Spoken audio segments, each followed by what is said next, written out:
Live from the Michigan International Speedway, we welcome race fans, one and all, back to Green Flag TV, where this afternoon we are set to do battle once again here on Monday night. It's one of the longest races of the season, and no doubt bound to be one of the best ones as well. My name is Little Ramble, alongside Howie Burrows. We bring you all of racing action here this afternoon from the Michigan International Speedway and the High Tide Racing League's Guardian Premier Series. Howie, it's Michigan. This 2-mile behemoth frequently putting on some of the most insane finishes seen on Green Flag TV. From last-minute dive bombs to 4-wide photo finishes, this track can have it all. It's going to get the thrills, the spills, and all the treatment it deserves this afternoon.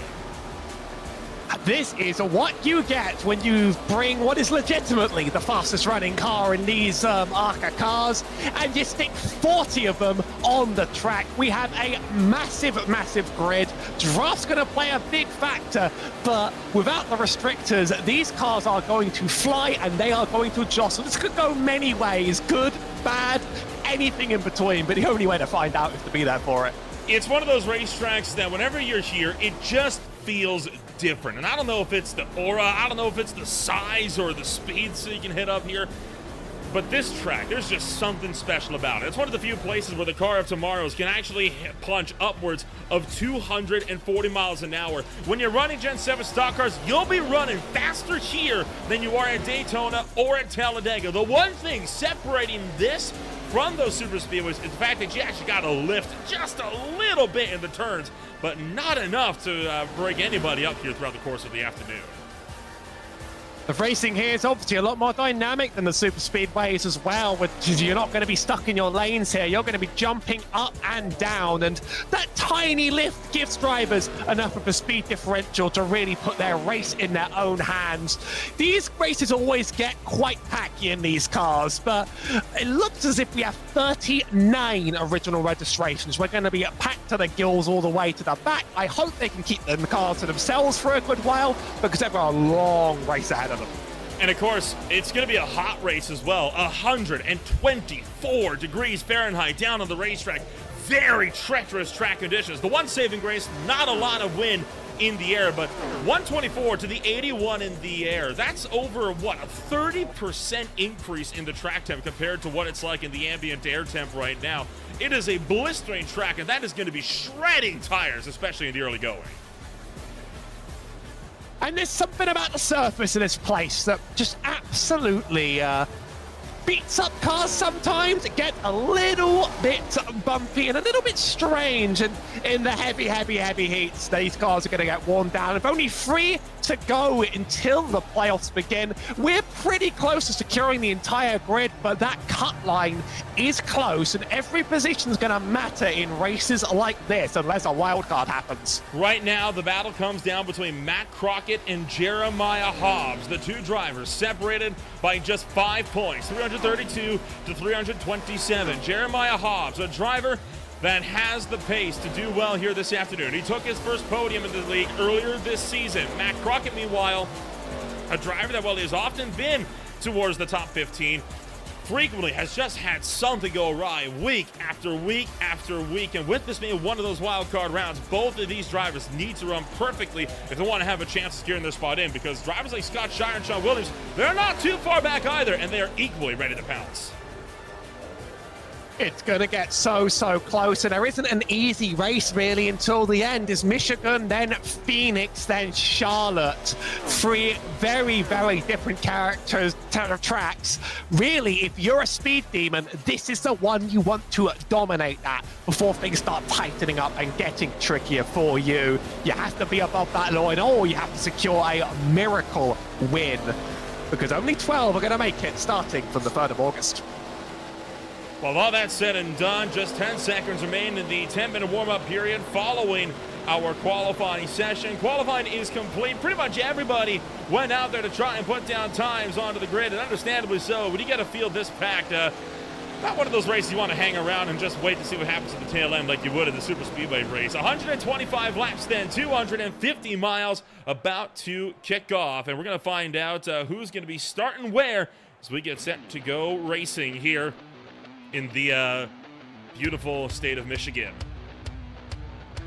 Starting on pole position here this afternoon is going to be the likes of Jaden Hopp for Old School Racers alongside Dalton Kilroe. Both of them with several wins under the belts. They both look to tack on one more this afternoon. Brian Dees alongside Michael Keithley, one of his best qualifying efforts. Keithley starting down in 4th. Brad Lawson then brings it up in number 5 for Team 5 Motorsports alongside Sean Williams. From there, 7th place holds Dustin Payne with Big Precision Racing alongside Kevin Foster. Top 10 closed out then by Michael Thorpe Jr., still looking to bounce back after several problems with him earlier this season. He stands alongside Kyle Wellman. We got a very, very big grid. Jeremiah Hobbs sits in 11th, next to Scott Scheuer in 12th. Carter Phillips in the 30 car is in 13th, next to Wyatt Walker, out of Robert Lukens and David Lakey. Mutt Crockett sits in 17th, ahead of Benjamin Lacey. And I swear I prepared our 19 car for a very long time, and I've already forgot. Danny Glover sits in 20. Paul, help me out here one more time. We prepped this beforehand and it still throws me for a loop. That'd be Paul Satmary, who will start up in the number 19 spot with his Vita Cola number 24. 21st place, kicking off the tail end of the field. It's headed up by William Martin, making his season debut here this afternoon at the Taco Bell, number 37 alongside Tanner Meyer. From there, 23rd holds Brian Zimmerman alongside Scotty Stevens, one of the other rookies entering the field today. Jonathan Campbell starts 25th alongside Jason Greenwald. 27th and 28th headed up by Nick Nickerson and Bob Berry, with Larry Bell alongside Ethan Sikorsky for the top 30. My apologies to Sat Murray, it won't happen again. Joey Neese sits in 31st next to Adrian Lawyer. John Osborne is in 33rd. Nicholas Corso will be alongside. Near the back, Christopher Passenger, Connor Gibson, Carlton Gogrillo. And that's another one I messed up. Mark Masson, Gill, and James Efor in 39th. The back, hit the back of this grid. It's a very, very long one. And indeed, we do have Paul Sudmari. He looks like he has an end of line to start this race. He'll be starting on the back as well. Quite a few drivers, in fact, getting DOL penalties. Mike Massagill and Matt Crockett will be the same. You see all of them down on the racetrack. That is, of course, for incident points accrued over the course of the last few weeks. Well, the field going to work their way into turn numbers 3 and 4. How are your final thoughts before we go green in Michigan? As I said earlier, the words are keep your car to yourself for a bit. There's gonna be cautions along the way, I think, in a race this long, but you want to keep it in one piece and you want to keep lucky throughout. It's gonna be a scramble going into turn 1 and 2, so just keep your wits around you. Field's going to work their way into the Geico Restart Zone. Time to get the party started as we are going to go for the Michigan International Speedway.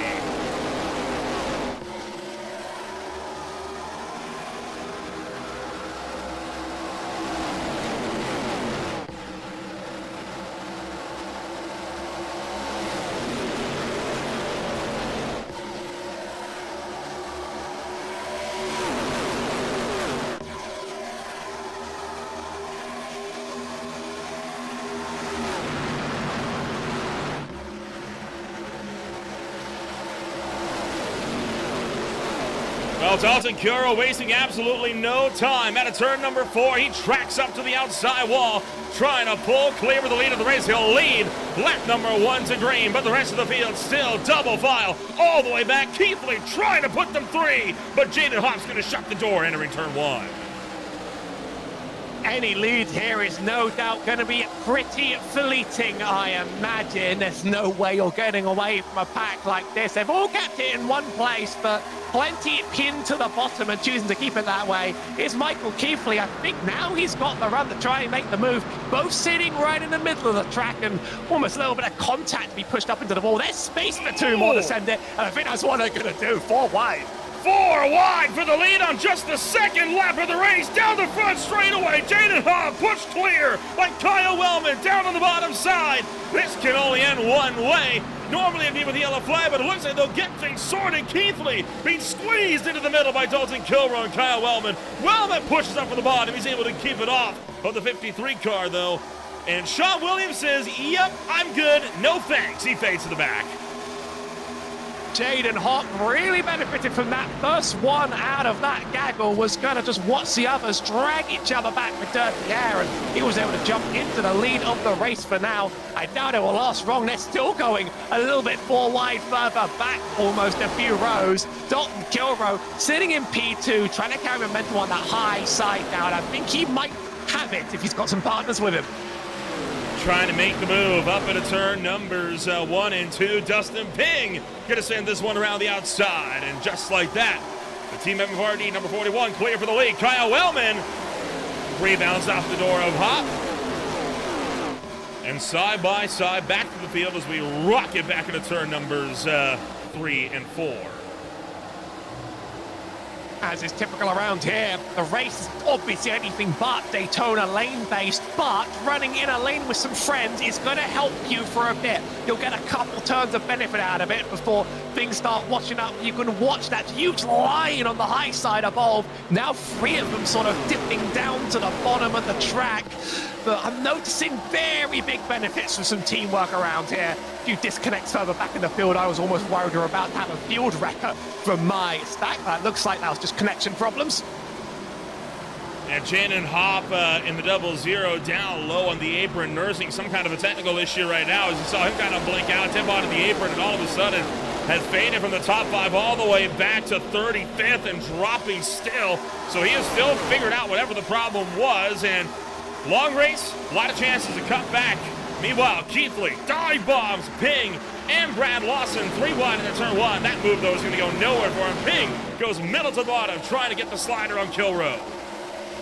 Such a paradox going into turn 1. You get a massive run on the other cars through the tri-oval. You think, I can do this, and you head to the bottom, and that's going to sap you of all your momentum in one go. Michael Keithley left out to dry and dropping like an absolute stone now. You kind of, that middle, that Michigan line, a couple grooves off the ground does a lot for you, and Dustin Ping and Kilroe in, Dalton Kilroe in that middle and bottom laner, starting to enjoy that, but you certainly can't make dives down there without losing all your speed. Dustin Ping now trying to go to the front. He's got Brad Lawson with him. David Lakey still very much in the fight as well we'll hunt down the back straightaway. Now Lawson clears for the lead of the race down the back straightaway. And still first place backed up all the way to about 34th in one massive pack. One of the reasons why some drivers have been so critical of these cars is because, well, you can never break away from each other. And this type of race we're seeing here, it is going to be a constant all the way until the first run of pit stops. Leading a lap is one thing, it sure feels good, but this is not a race where you lead and you run into the sunset. This is a race where you sort of take your battle smartly, give up your plates once or twice near the front. Just make sure you're with them and make sure that you're playing the game. A little bit of a wall smack there, and that's going to kill the momentum. But I'm just feeling like people at the front are already smart. Yeah, they're not fighting like they absolutely need it for every single position. The leaders are just sort of letting P2 get past them. They know they'll be back. Well, Ping and Lawson going to continue to battle it out, while Dalton Kilroe and David Lakey also remain on the tail end for 3rd and 4th. Again, a near moment down to the turn 1 as Ping screams to the inside. Can he pull the slider? Try to clear up, but Lawson stuffs the nose in there. And still, the Team 5 Motorsports number 85 continues to just play defense up high.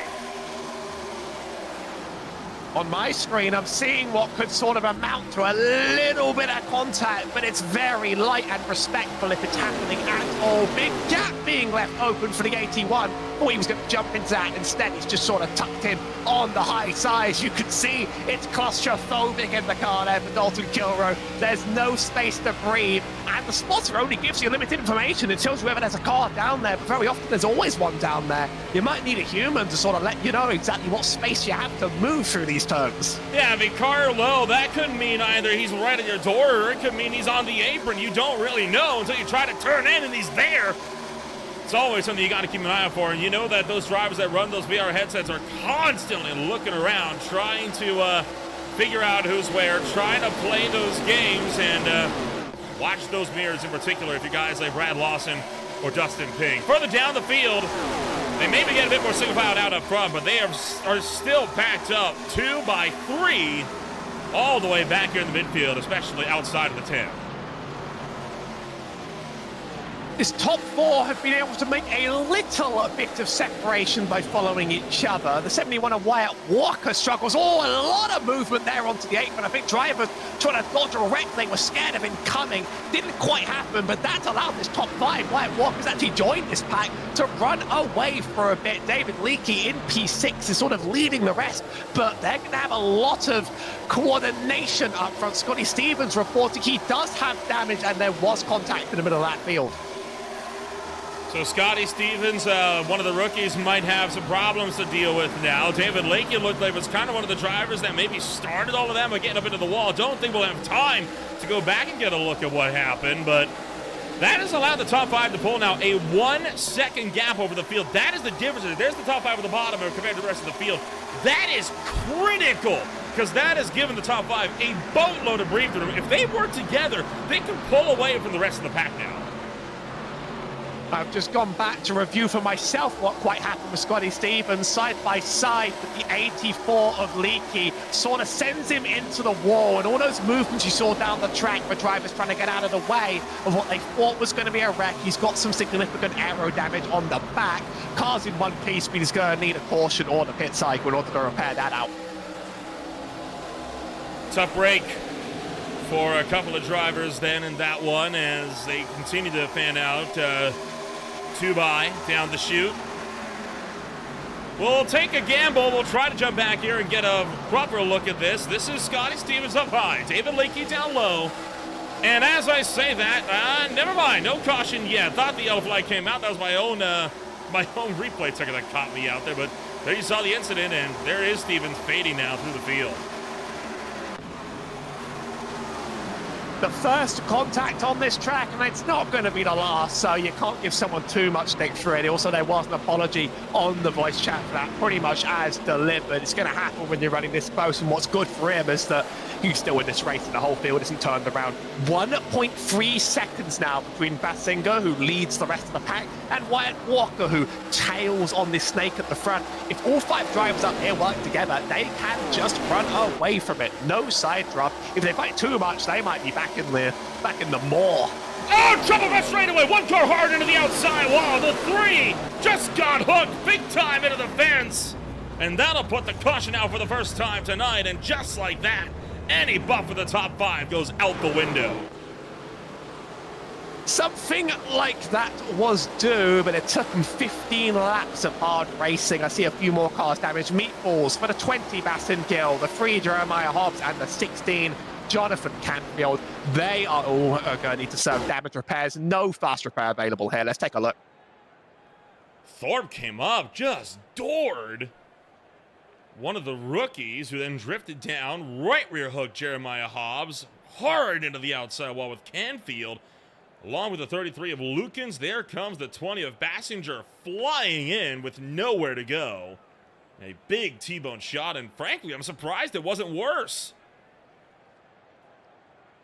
There are meeples on these cars, but they all look like they're in sort of like enough pieces to put back together.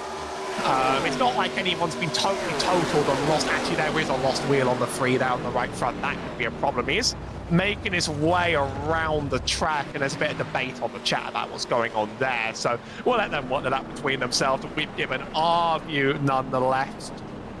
The pace car now collecting everybody single file. Will we see an early pit stop? I'm not sure how many tyre changes you get here, but they will make a bit of an impact against that surface. I'd imagine 16 laps, you might at least consider it, at the very least come down to top up on fuel, right? I mean, don't find yourself kind of caught out on the fuel strategy, and well, sure enough, here comes everyone. Drivers get 4 changes. I believe that makes it 5 sets. So it's kind of a limited amount to get you through this whole race. That 20 car is not in one piece. Why did I say there were cars in one piece? Look at those things. Some of those are in many, many pieces. I think I was looking at that 4 up ahead, which looks like it might make its way back out into the track a few laps down and see what it could do. See how many cars get up on the jacks here. We've got a couple of cars up on the jacks. Look at the pit timers. I think it's a combination of people taking tires and not here. There is your race off of pit road, won by Kyle Wellman, who took fuel only. Going to be easier to track the cars with dictate tires. Most of the field here opting for fuel only here this afternoon for the first stops of the night. Drivers that took tires include Wyatt Walker, now down to 12th. You have Lakey, Greenwell, Gibson, and Glover who took tires, along with Sikorsky, Crockett, Williams, Osborne, and Ifa. Everyone else is fuel only here on this first run of stops. So take a look back, and this is going to be the look from the 20 car of Christopher Bassinger. Oh, my mask goes, sorry.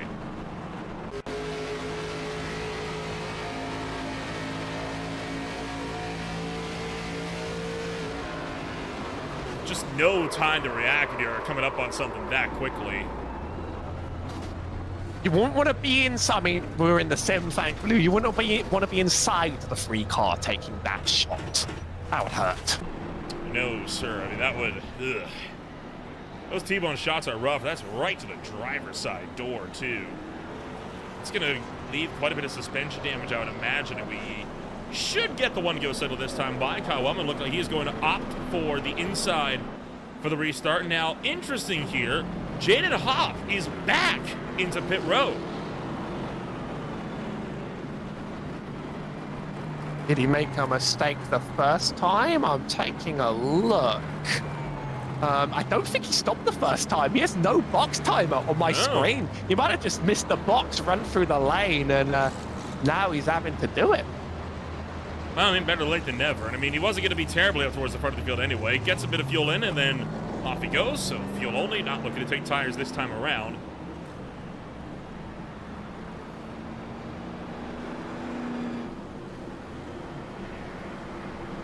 Well, Howie, I mean, yes, caution number one only around lap 15, right? But frankly, I'm a bit impressed that it didn't happen sooner based on how hard they were racing there.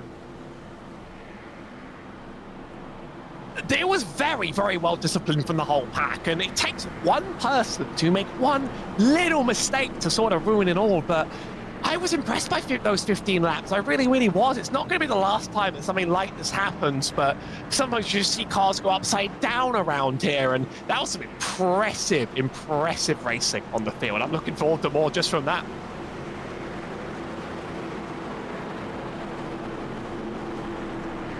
Now, the question is, are they going to go 4 wide right out of the gate again like they did for the lead of all places on lap 2 of a 125-lap race? I'm hoping maybe a little more restraint now that we've kind of seen what these cars are like in full song, but, well, we'll find out in a moment, won't we? Green flag is back into the air, and Kyle Wellman gets a big jump on the field. Normally, that's a good thing. Not here. He's going to be run down within a lap or two. Plenty of time and possibly plenty of cautions ahead, I think. Falls of Mary, 1 lap down.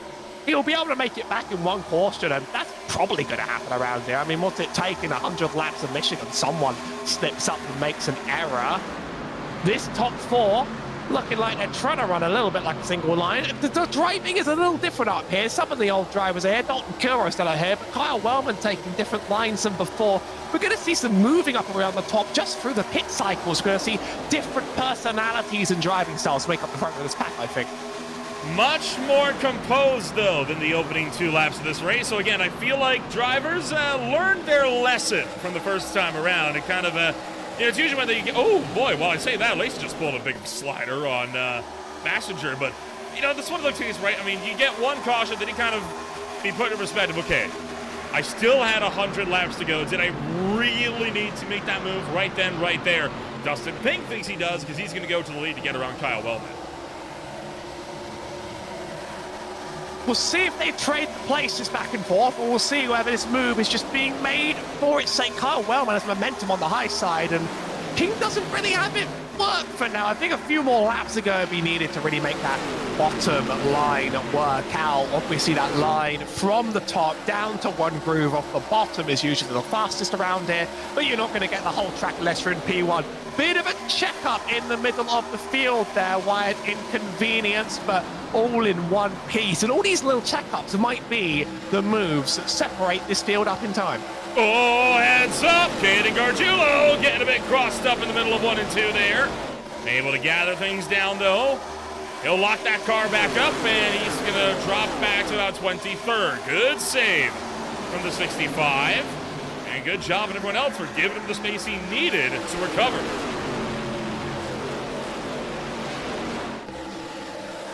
I see the 22 charging up through the middle, trying to fill a gap there. Through the corners, very interesting to just see who tries to be bold and who makes their moves. Kyle Wellman, though, he's at pace and he's held on to this P1 for a short while. Ping's going to have another shot at it. I think he shot too low the first time. Momentum got killed.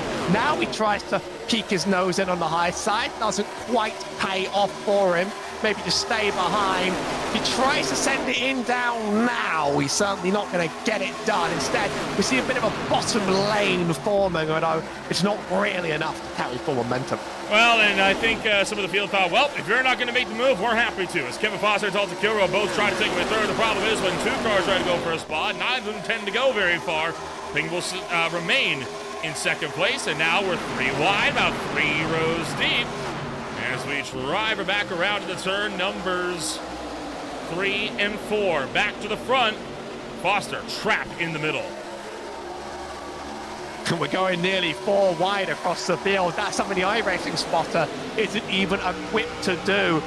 Kyle Wellman, you could say he's been controlling this pack very, very well. I think you don't stay ahead for this long unless you did have something to do with it. It's not about being faster. You can be a little bit faster around here, obviously, about when it comes to lifting, but it's not about that. It's always just about putting your car in the right place to sort of just block off enough air. The pack behind you slows down enough and can't quite make their game. Earlier on in the run, we saw the leader just sort of trade that place and give it up. Kyle's been quite a bit more defensive of his turf, and so far it's keeping him in the lead and unencumbered. You're right on board for a lap or so with Kevin Foster, and swung the angle around right, I think gives him more perspective of just how much these drivers are dealing with, right? It's not just about looking in front, it's about making sure you keep an eye on what's behind you too. Ping did make the move. He's going to get the crossover, but Kyle Wellman going to slide back to the inside. Back in the back. There's a wreck in the back. We got cars backwards. Matt Crockett, big damage on him. He's going to be done. Robert Lukens, Sean Williams, both with damage as well. I'm often the one that has to press the button to see these, and for once I'm happy I can sit back and do try and work this out. That was a big wreck, and it went half the distance down the field. Well, we know that it happened somewhere around Matt Crockett and co, so we got to get starting off point at least to look at.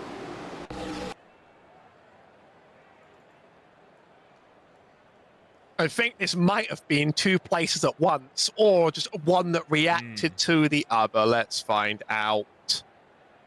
The 29 hooks. Oh, he's going 49. a bit too high into the 49.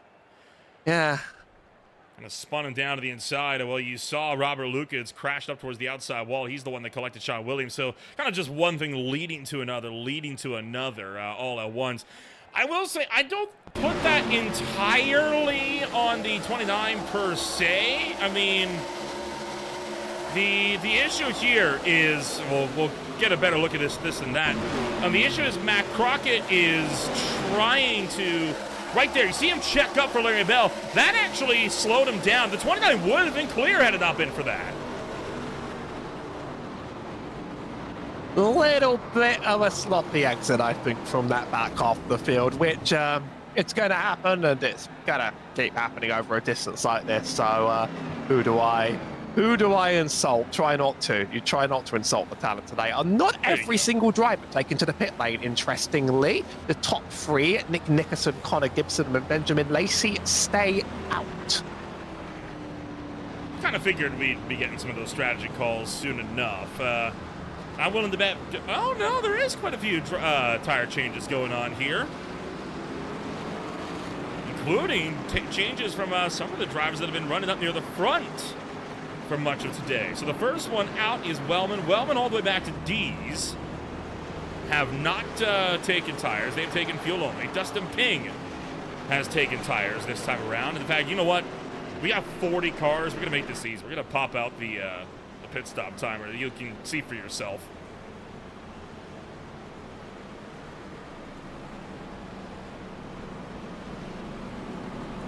And kind of compare this. This will be the good angle to show right? The top three haven't stopped this run. Everyone from Wellman on back has.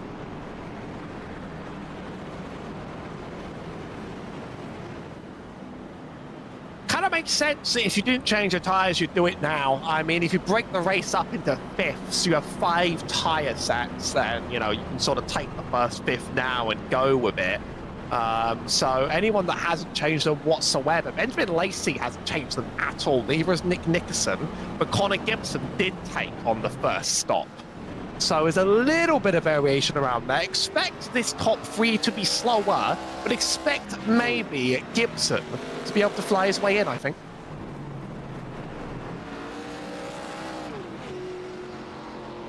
Well, plenty of drivers are out here and working. By the way, that's 1-9 car, Danny Glover. Scored as the 78. He's got 29 on the race cars. So if you're ever wondering why I'm referring to a number that does not exist, well, it's Glover's number 78 that we're actually talking about. My pet peeve is that, you know, if you run a league, you enforce a number policy or you'll drive us crazy here. Well, they do. You'll drive us crazy. They do. That, I think, is worth a penalty now in the high time racing rulebook, so I'm sure that's going to be looked at after the race. But you and Derek Watson actually have a shared pet peeve on that, then. I mean, it's especially annoying. You can get away with it on, like, races where the numbers aren't so big, but it's an oval racing thing. They love to make the numbers their personality. And it's like, also, it's really bad when someone takes the number that someone else has on their car. That's when my mind explodes. I'd rather you have no number, you know?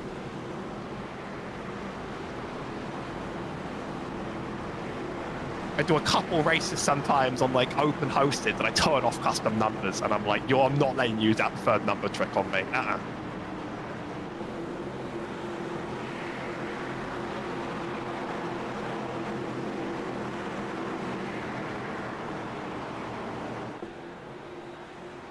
Field back to green flag racing this time, but a bit of wheel spin from Connor Gibson. Quickly pedals it back and gets it underneath him. Benjamin Lacey leading the charge at turn number 1. And wow, someone did not go back here, and it may have been the 30 Carter Phillips that just didn't launch.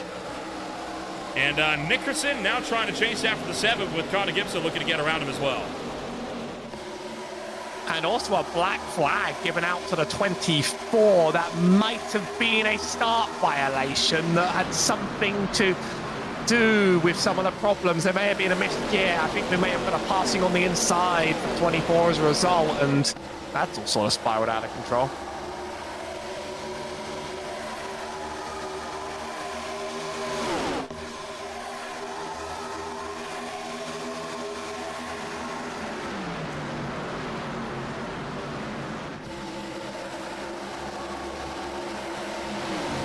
I mean, it's something about St. Murray's car in general. It's running quite slow. We are getting a bit sloppy now. Yeah, Gibson and Kyle Wellman coming together out of turn number 2 there. And now looking for 4 is Wyatt Walker going to send it down the inside of Benjamin Lacey. Oh, and Messenger nearly into Lakey. Pink does get into Kyle Wellman. Wellman down onto the apron. We're 4 wide down through the tri-oval. And I think we're going to manage to pull it up from there, but that got a bit dicey for a lap.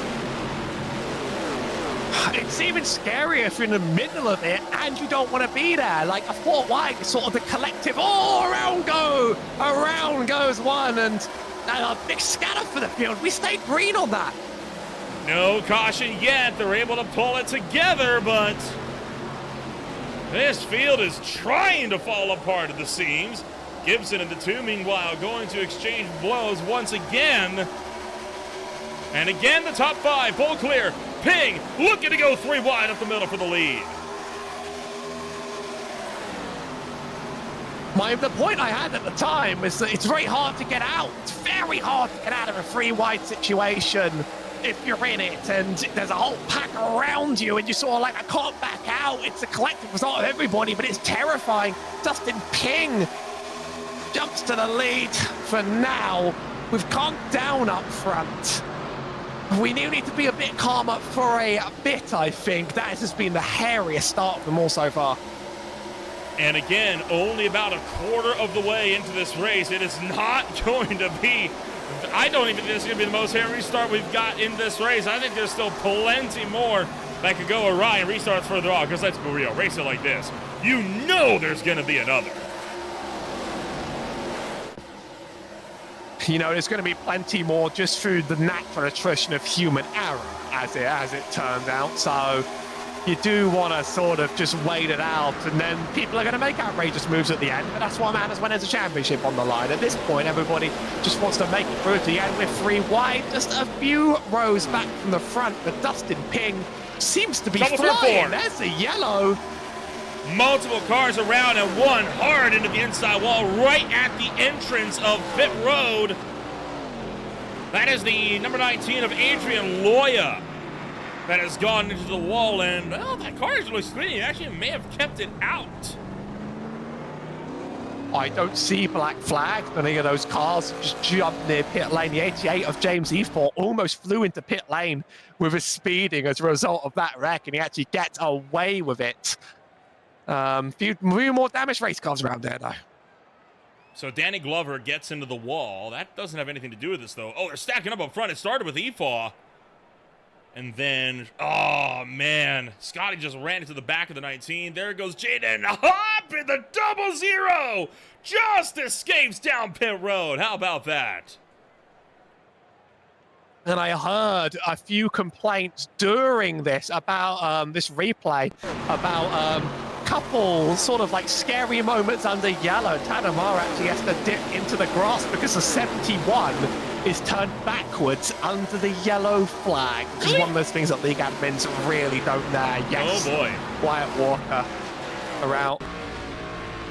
Oh, he overspeeds into the pack under yellow and locks the brakes and spins, and there's no contact, but so, yeah. Look at this here with Hop. Oh boy. That is shades of, I think it was it Ryan Newman or Jeff Burton that did that in 2014 during, I think it was the sprint shootout at that point. Golly, though.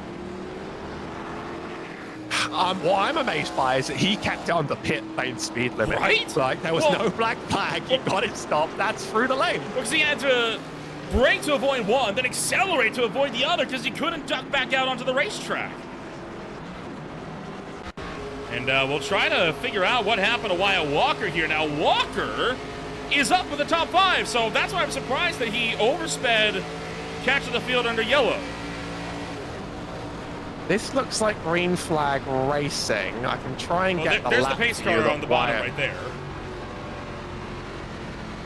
Is this one of those cases where you have to slow to let the pace car fly by? That'll be it, yep.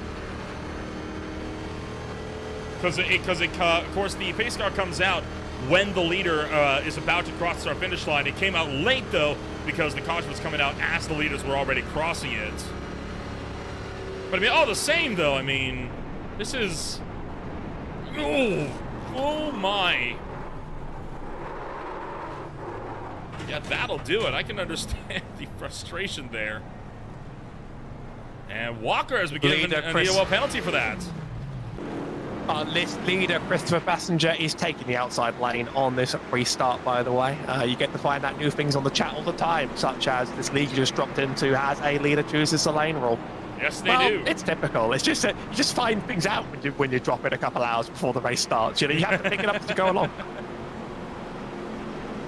It's like us with the Bull Racing League on Friday nights. It took about 2 cautions before we realized they have a whole choose cone system where everyone can pick what lane they started on. We figured that out after the second caution when half the field got black flags for the second time in a row, and then they were cleared instantly. Catch me taking the outside on every track all the time. There's just something about it that just feels just a little bit more zen. Well, nah, like on Homestead, everybody wants it. But well, I think it's because you can like arc it into the corner a lot more naturally from a racing groove, right? That you can't really do elsewhere from the inside, especially at short tracks like North Wilkesboro and Bristol. That outside lane is critical. I'm just used to idiots wanting the inside and wrecking each other. So I'm just like, hey, no one wants this lane, so I'll take it.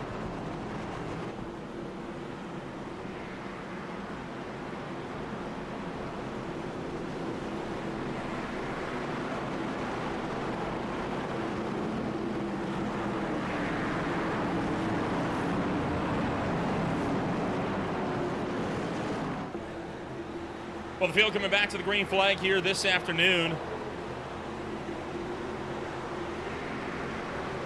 As the restart zone gonna be home once again to Christopher Passenger as he leads us back, and we take off towards turn 1.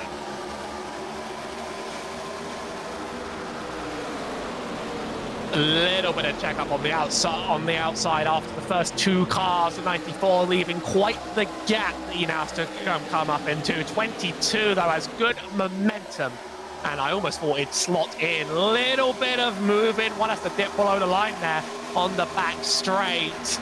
And we might have another Christopher lead for Michael Thorpe Jr. here. He's going to hang in a lane lower. I think the momentum won't be there, but Brian Zimmerman, I'm watching him. He's looking like he might slot it anytime soon.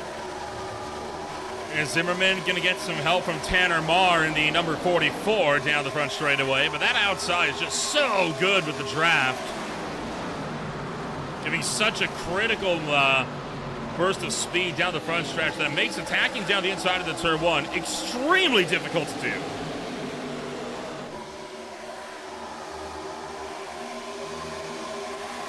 I wonder how desperate people will be to start bumping. It's not the easiest thing to do in the world, obviously, at a non-plate track, but I reckon if you get a good enough run and you into that back straight, eventually someone's just going to want to send it right up someone else's. I reckon 4.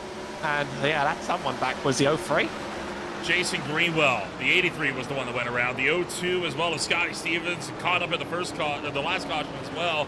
Get involved, and Carter Phillips, all 3 of them directly involved with one another as they spun her up into the turn 4 wall. And this is how this incident is materialized.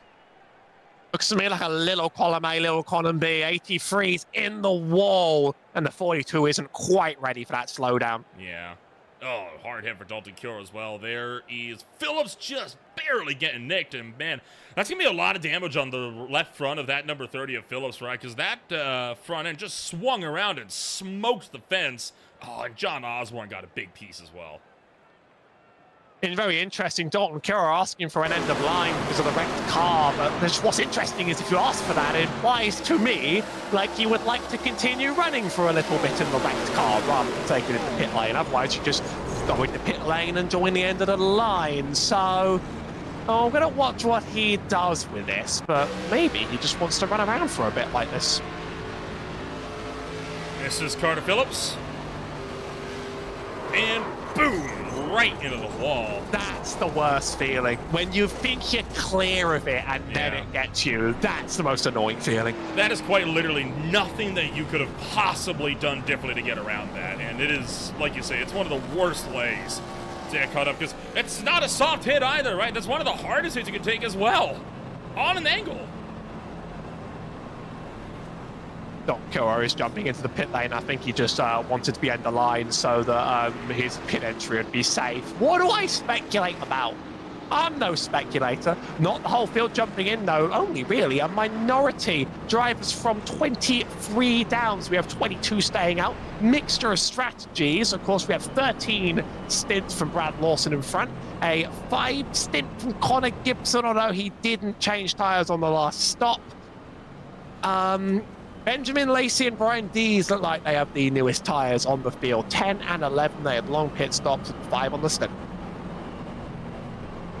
Worth noting as well, by the way, that for a few of the drivers like Christopher Passenger, who have been out there on the longest run of these tires so far, well, they took fuel only as well, so their tires are older than the pit stop lap was being displayed there. One day the technology will be there for us to work out whether someone took tyres. I no doubt it's not something that ATVO have on them, because otherwise, I know other overlays can't expose it as well. So it's not something that you have. The overlays haven't quite done, but one day someone will be like, yeah, but iRacing doesn't expose when you change tyres, which is really weird. But maybe one day somebody will make something that tries to guess. I mean, guessing it's always a scary game. Well, I mean, if you know enough, right, you can kind of usually distinguish what people are doing based off of the time they spend in the box, right?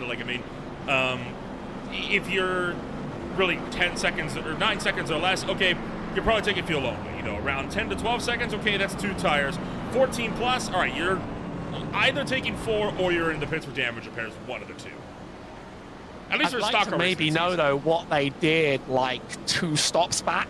And obviously, you sort of get the most recent stop. And that info's not exposed to anybody that uses the iRacing API. But one point, someone's going to make something that maybe tries to store that data. It's a lot of data to store it. I could see why that's a hard problem to solve. Well, technology grows a lot. I mean, there's been a lot of growth in recent years. You don't need AI. No, not with AI. Not with AI. AI. But no, I'm talking about like, even on the broadcast space, right? I mean, think at how different apps like A2VO, SDK, and all that. Think about how differently they worked, you know, prior to like 2020 or 2019, right? Vastly different. There's been so much growth there. Lots of competition in space. You'd think it'd be a solved problem, and it hardly is. At this point, we're getting updates all the time, and sometimes Nolan requests the feature updates here on the restart. Green flag back in the air. Christopher Bassinger jumps. Kevin Foster ducks to the low side, out of line, down low.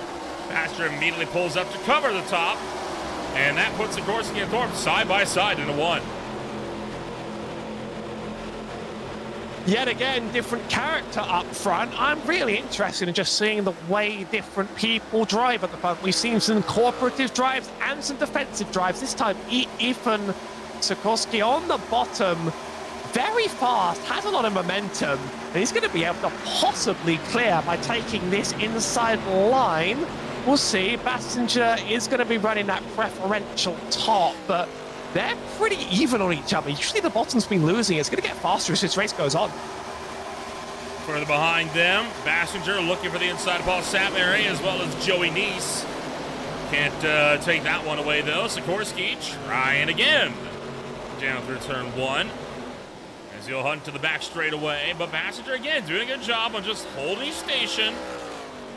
And already you can see how each one of these restarts, every time we get a caution, how much the field separates out just a little bit quicker as a result of attrition slowly starting to settle in. A little bit of maturity from drivers from the front. Unfortunately, your race gets stopped whenever anyone wrecks. We are seeing driver attrition throughout the race. The field will thin a little bit as well over time. But this is some real aggression in sort of the middle front pack. We have rows of free wide drivers. And hey, there's room for it in Michigan, and if there's room and you can do it clean, go for it. Well, they couldn't do it because there goes Joey Neese. Absolutely kills the inside wall. A vicious impact for Neese into the fence. Well, does that count? I think that counts in the commentator's curse, doesn't it?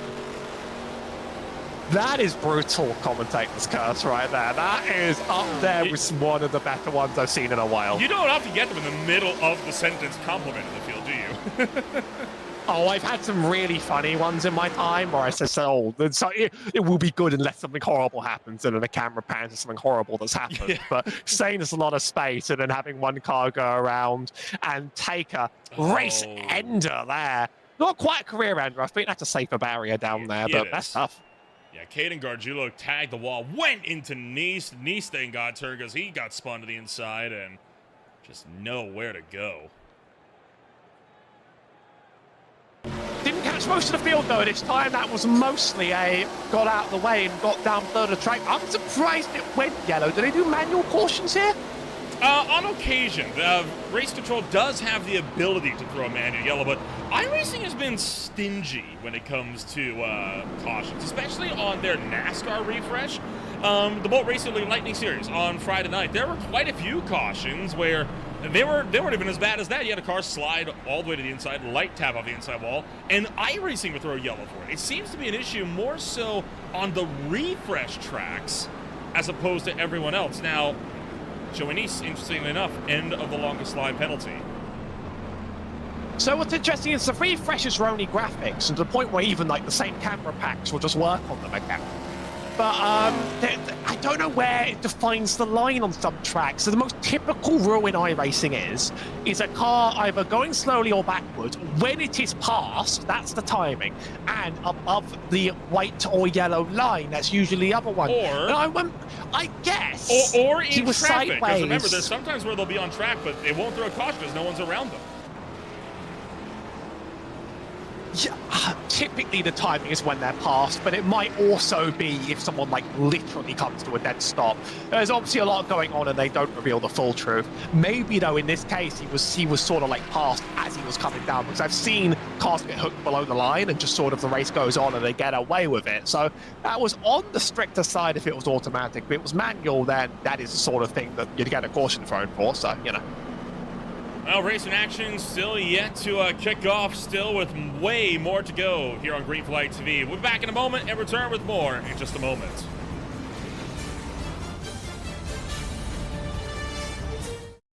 Racing isn't easy, but experiencing it is. iRacing puts you in the driver's seat with the industry's leading sim racing game. Drive on laser scan replicas of the greatest racing circuits from around the world. Go head-to-head against other drivers chosen by skill-based matchmaking to ensure competitive racing at every level. Compete across all your favorite series. In officially licensed cars, engineered to deliver the most accurate driving experience possible.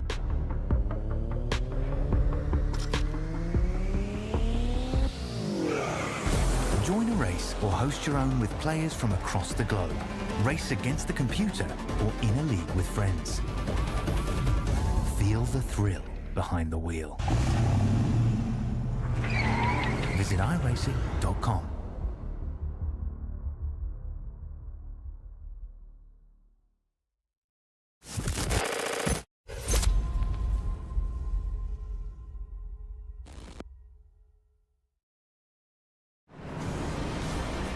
Welcome back to Green Flag TV here this afternoon as we are set to go at it once again for the Michigan International Speedway. My name is Old Remember alongside Howie Burrows.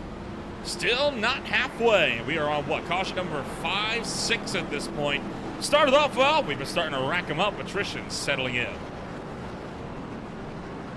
It seems like tiredness might start adding up, and maybe it was a stroke of luck early on that we had a bit of a miracle run. I hope it's not a stroke of luck we had a miracle run. You pack this many cars at this draft field to Michigan, and this does just happen. You know, it's not like a freak accident that 39 ARC cars are going to wreck each other into oblivion, but I think we are going to get some. When the racing's good here, it's good. It's been spectacular. Field is, well, the pace car is off into the pit road, and once again, we'll enter the restart zone. Green flag is back in the air, and again, Dustin Ping leads us back. Connor Gibson to his outside, and Wyatt Walker situated just behind after he got involved in a wreck not too long ago. I think it was under yellow. I think he might have gotten his position back. It's good to see him running up near the front. He was very strong on the last attempt. Top 5 has made a little bit of separation already. Indeed. A lot of separation as the field drives her into turn numbers 3 and 4, back around to the front. Ping actually pulling a bit of a gap here, cleared by, what, about 3 there. Ahead of Walker and Gibson. Potentially some of that dirty air starting to slow this pack down as they go side by side. And as I say, that walks him to close up as he gets clear. If that top line sticks together, they might be able to run away. We saw a little bit of it earlier, and I'm almost a bit disappointed to see people race each other a bit too much up near the front. I mean, we're going to need a fair bit of green flag time, I think, before we think about making the bold moves. We're approaching halfway. You have time to make your crazy moves. Right now, I'd love to run away with a friend or two, just sort of stick it to the top of the track, and if you get 4 cars in the line, it's no Daytona, but you will make momentum without dipping below the apron.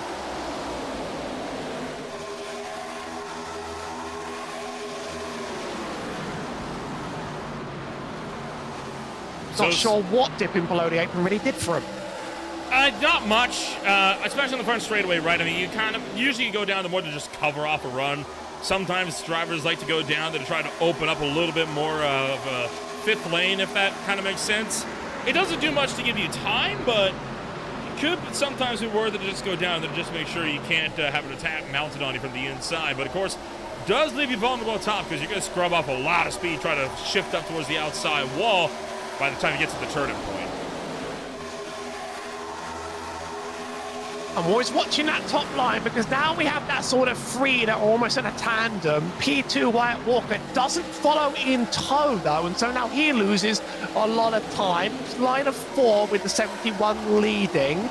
Oh, they're not quite cooperating. I know I'm speaking about this like the super speedway, but I just saw in the first round that once people sort of got in a bit of a line, they made enough that they could just sort of eventually leave that air gap open. It seems as if right now we're all chasing like our life depend on it.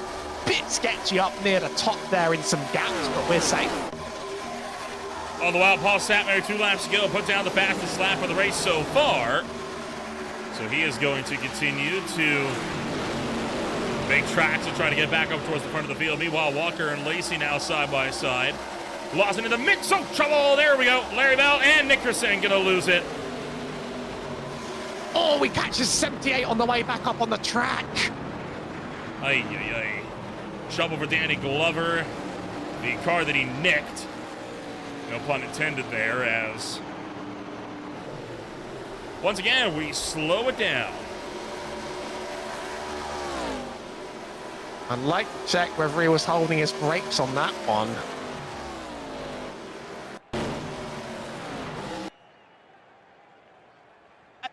I'm not sure, but right there. that car sort of rolls right back up.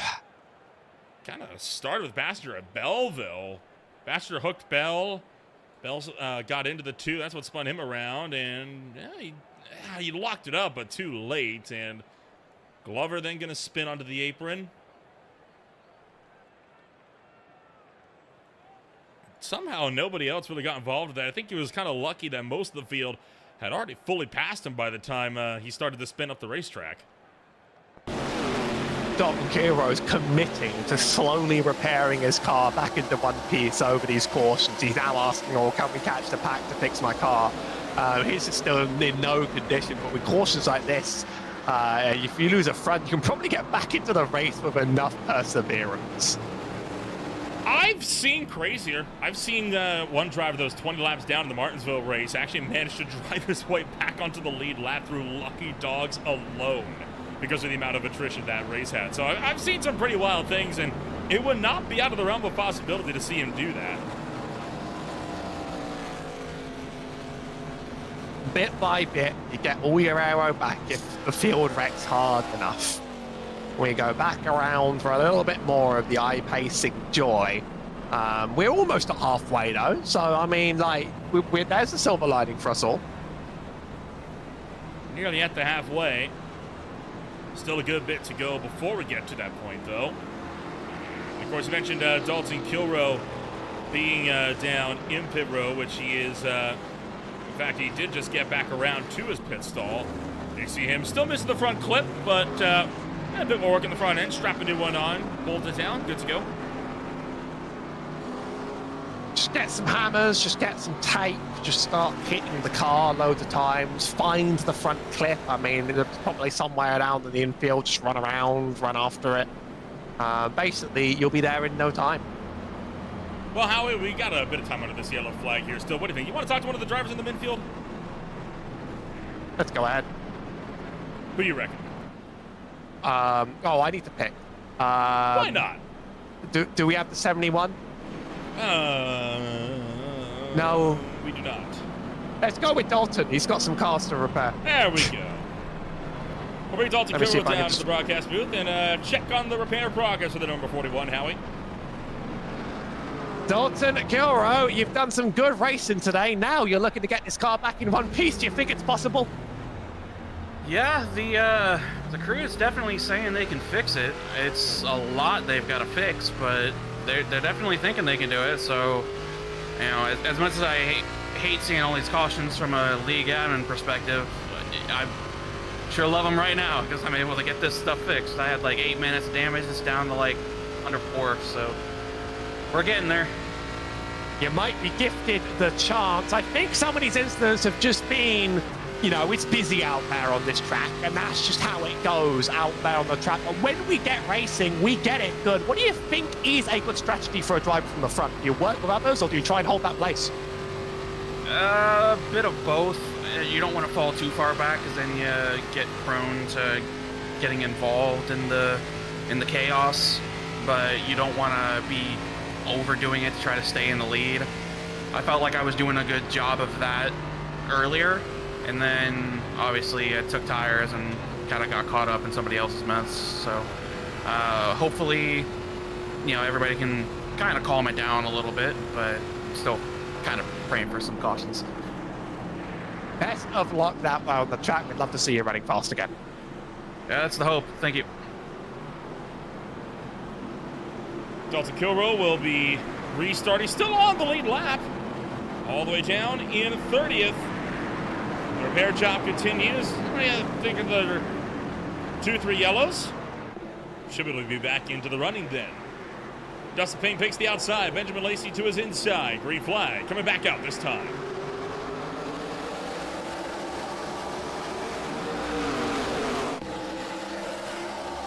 Wow, that's a restart from the 81 no one else got on top of. King has been really running out from the front, and maybe with launches like that, that's how it's happening. Connor Gibson going to clear up for fourth ahead of Caden Gargiulo. Gargiulo quick to mix the duck down to the inside. Kyle Wellman, after he got sent to the back earlier on, he has been slowly but surely driving his way back to the front. He's now back into the top 10. And it looks like he wants to potentially party up here with some of the front runners as well. Some dipping below the line further back, but this up front, they're playing a bit of tandem drafting. Benjamin Lacey just sort of shoving. Oh, well. That's a shove from behind, and that might catch a lot out on the way. A few slamming into the wall. He does a little bit of a shove in the trio ball. Then he slows down, comes from behind. Brian Dees takes responsibility for yeah, that kind of looked like it. Jeez. Well, that escalated quickly. And Kilroe able to fix yet more. Beer Many at Meatballs, Bob Berry at Meatballs, Adrian Loy at Meatball, Paul Strashmary, that's a million times wrong. I'll look it up again before we leave the show, all right? I'll get it right. That's Matt a Meatball, though. Kevin Foster, that's a Meatball. And somebody, by the way, did say that he got ARCA brakes. And whether or not that's correct or not, I'm afraid, yes, signed up to ARCA brakes in the ARCA car. There goes the 7 being spun around. Connor Gibson collected. Gargiulo picked him up into the air.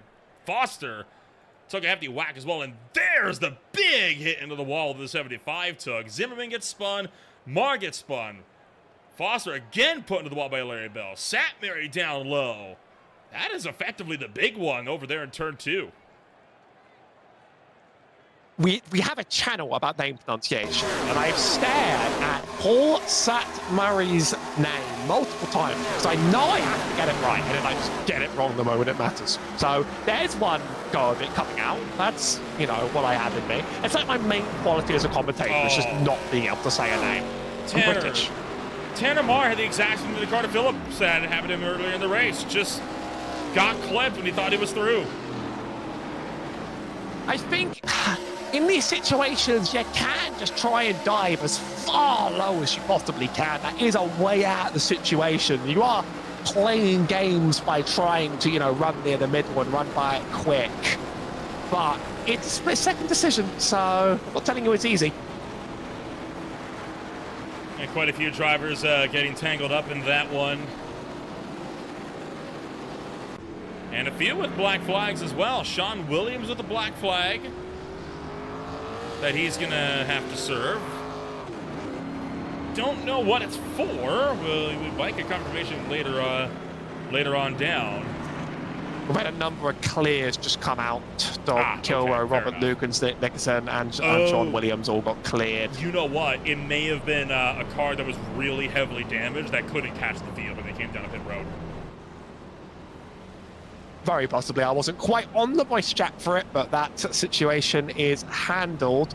I also just saw a meatball get cleared. Bob Berry's meatball cleared. Jeremiah Hobbs' meatball. That's because they left.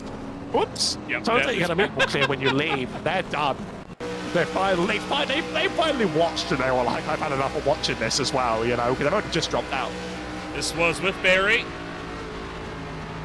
And right there's the race that did him, or the hit that did him in.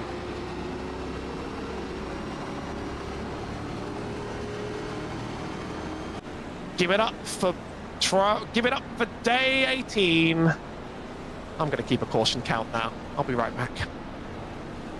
So Sikorsky leading the way, Wellman in second, Walker, Greenwell, Lakey, Thorpe, Gargiulo, Ping, Ifal, and Hobb close out the top 10. Plenty of movers and shakers that we have had here throughout the course of the afternoon. Right now, the biggest movers, Kane Gargiulo, James Ifal, both up 30. Ethan Sikorsky up 29. Bassinger up 23. Gibson up 21. Greenwell also up 23. And of course, some of the big losers, drivers that are no longer in the field. Make it 7 cautions. Really? Felt like more. And I don't even think we're halfway. No, we're not halfway. We're very close to halfway.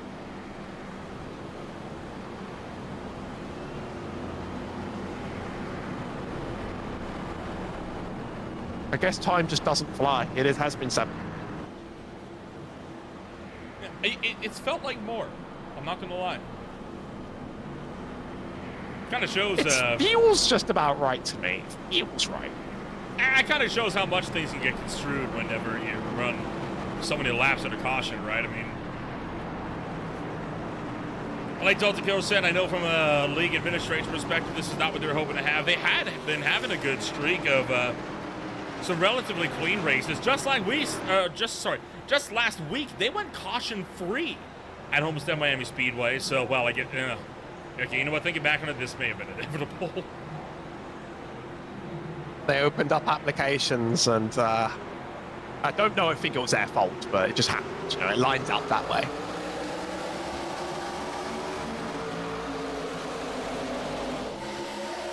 Refly back into the air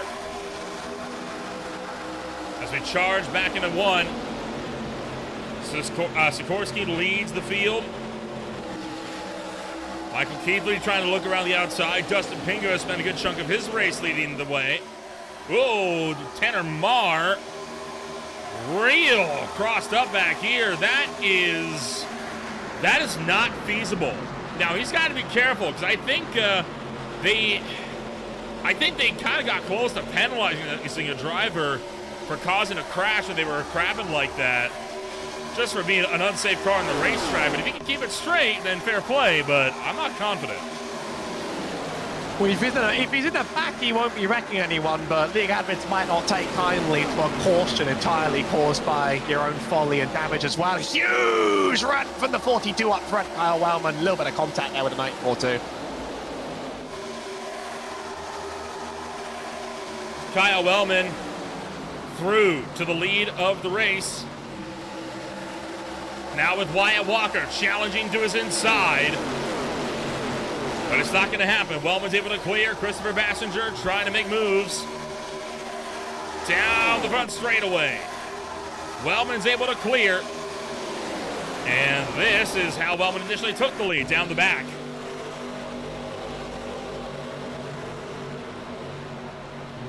Don't get runs that are this big. The 94 actually touches him a bit up as he comes up the track, but car stays in one place.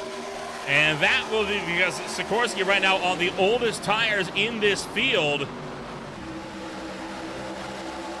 Wellman now leading the way while everyone else just racing for second. And I'm sure Wellman is just fine with that as he starts to pull the snake, looking to break that toe.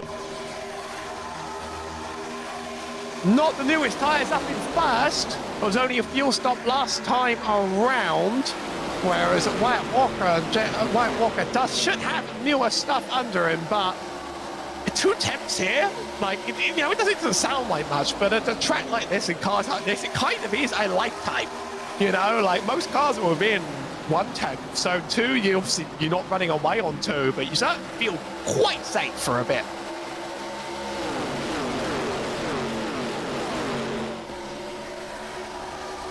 So Wyatt Walker now going to look up high. Dustin Ping trying to go with him. Wellman remains in the lead, but now Walker's getting some assistance from behind as he looks to run down the number 42. This is one of those cases, right? Everyone wants to lead. The only problem is no one can agree on who should be the one to lead, which is why we see Wellman up front, because everyone's arguing on who wants to be the one to make the move. Now it's Pings. He's been on top of this race for quite some time. He was able to build out a significant gap last time too, but Kyle Wellman's not done. He wants it outside, and if he has it, he'll be able to carry it forward momentum. Wyatt Walker's going to sit in that line up top, and maybe leaving Ping out to dry down bottom is what needs to happen. Kyle Wellman round the outside. Dustin Ping scrambling to the low side. There's Wyatt Walker trying to get up there into number 2. Thought he was going to hook Dustin Ping for a moment. Sikorsky looking to go back around the top. Brian Zimmerman around the top. Dustin Ping with no help down low. But he's not out of this, you know. He's still fast on the bottom, and he's holding in that P2, pushing Walker up the track, and Wellman's going to enjoy the 2 sort of side drafting each other, but every time you think he's done through the tri-oval, he just sort of comes back.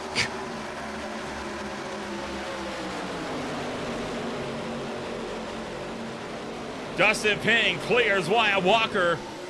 The problem is Walker does not seem too keen on helping him get up there to Kyle Wellman. Wellman still looking to break that 2 as they fire down the backstretch back into turn number 3. Dustin Ping trying to go around the long way. Gargiulo's into the fence behind in 4. We stay green. Most drivers get out of the way, but that's the big slowdown for the drivers behind. That's now created a 3/10 gap. And this top 3 are getting into their own bubble now. Past the halfway point this afternoon. Oh, heads up. That's condensing a little bit. Passenger contact with Brian Zimmerman. Nearly spun himself down the racetrack as things kind of closed up there with Ethan Sikorsky and Michael Thorpe Jr. Back into 3. Passenger down low. Walker in the middle. Sikorsky up top. And Thorpe just waiting in the wings. And Larry Bell still trying to find his way through the middle line as well. There are some car track combos where you get a break when the race settles down and you get to talk about more philosophical issues like long run and strategy. Arca, Michigan, you don't get any of that. It's absolutely non-stop. Oh, a little bit of scared movement there from the pack. They were trying to dodge a red that didn't materialize. Now Wyatt Walker flies to the bottom.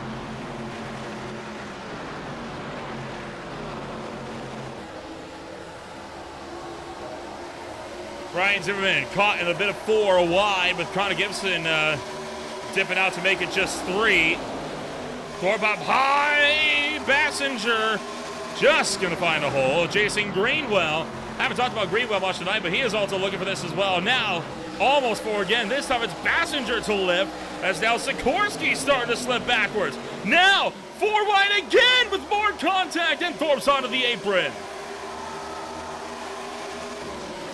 Bit of a scared wobble from that 83. I thought that was going to be the caution that sent him around. Greenwell keeps the car facing one way. I got to say that, I don't watch this field often, and that's the most striking car design for me. Look at the pink and blue. I love it, let me tell you that. Kyle Wellman now back inside that side with Ping up front. There's no room to breathe, and he ran away for a bit, but you're not running away for long around here. Has somebody told these guys, hey, you still got over 50 laps to go? I mean, this is, you'd think we're on an overtime attempt with the type of race we're seeing here. I mean, if we end up, well, I say if we end up getting a white flag, as if, like, it might just not happen. When we end up getting a white flag, I might just have to close my eyes and look away. I'm scared.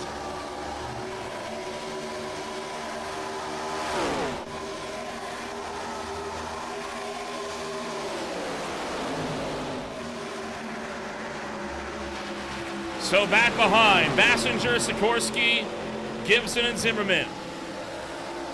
Still the forward to the blanket. Zimmerman hard into the fence. That stacks up the field, and around goes Jason Greenwell. Spins the bottom. Finally, the caution comes out. And he is not the only one, as Michael Love Jr. has also been turned to the inside. Looks like no serious damage to many on the field this time. They're going to be happy that that's not going to take significant repairs. I think a car or two took a little bit of a dent. That's what you get the hammers out for. But yet another, give it up for another caution on the track. It was sort of due with the pack racing like this, but there's almost no signs of it slowing. This all started middle of the field here. Thorpe tracks up. There's Zimmerman into the wall. Checks into Gargiulo stacks up, and I think maybe Greenwell slowed up in response, and Greenwell got spun, and it looked like Thorpe maybe got hit from behind to send him around as well.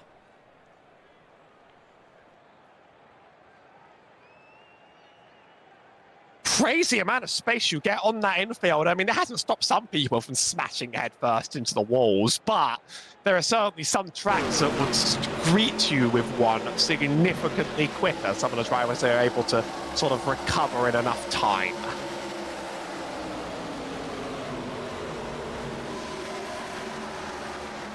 No, not a lot of damage, though. I mean, that's one of those crashes, right? I mean, yeah, strap some 4 tires on, and then you're good to go. Virtually unharmed. So as far as Michigan crashes go, that's about as tame of one as you could have.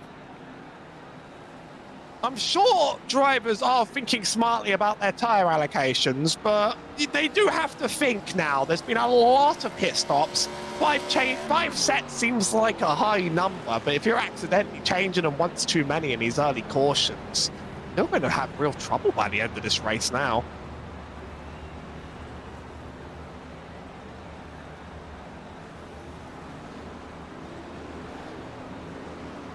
So the field takes off as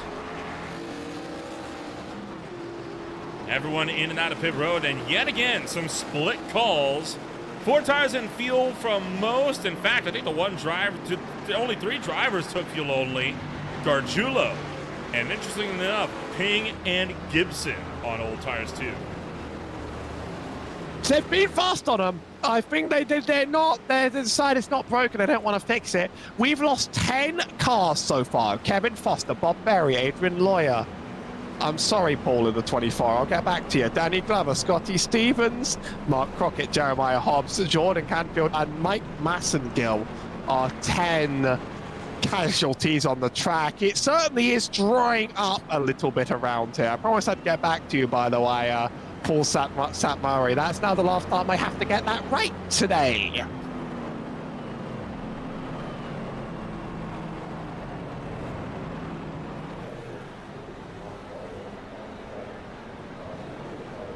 So looking for 51.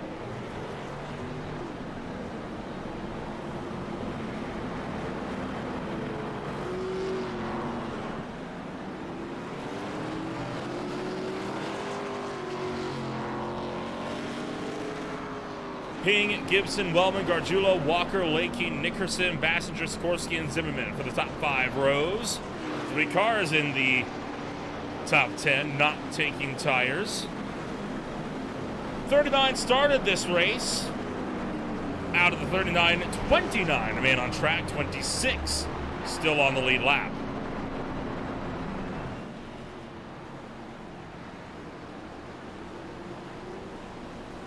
It shows no sign of ending. I think it might be caution number 9, but I won't speak confidently enough. I'll get that one back myself. 1, 2, 3, 4, 5, 6, 7, 8.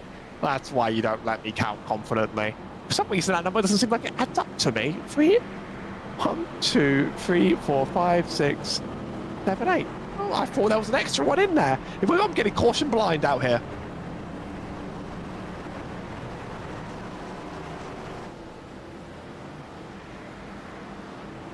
Look, I'll just say the cautions, they definitely give us time to sort of like decompress, settle down just a little bit. If we had a non-stop green flag run, Nolan would have no voice by the end of the day. And unfortunately, this is his job, so he can't afford to do that. Hey, I've had worse. Green flag coming back out this time by with 50 laps to go. Dustin Ping brings us back. And just like always, he gets a pretty big launch ahead of this field. Gargiulo, Gibson, side by side for second. And now we're about to see what the fresh tires are going to be able to do with the front three.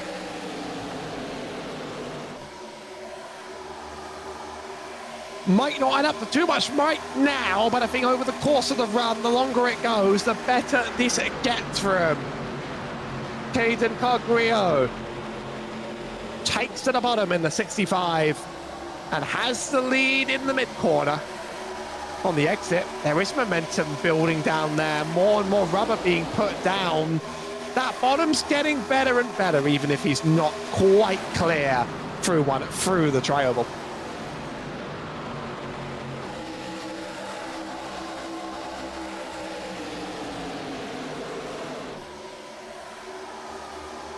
So, Ping, Wellman, Walker, Lakey, and Moore. Finally packed up on Dustin Ping. Kyle Wellman looking to finally take the lead of this race back as he slings to the inside. Look at Passenger up high of 3 by the wall, pulling off 2 for 2. Someone in the middle last, yes, the most space there, ironically. Usually they're the one panicking like their life depends on it. Passenger almost thinks about dipping low, gets his mind back in the game, stays up high. It's actually Wyatt Walker that dips just that bit lower.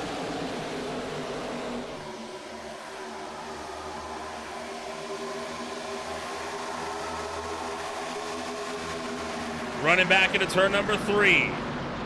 Oh, Larry Bell heads up. Bell's up into the wall. That's going to stack the field up. That puts him 3. That puts him 4. Jason Greenwell's full throttle trying to go up the middle. A few other drivers followed suit just ahead of him. Some checking up. Some looking to make up time. And overall, we get out of it.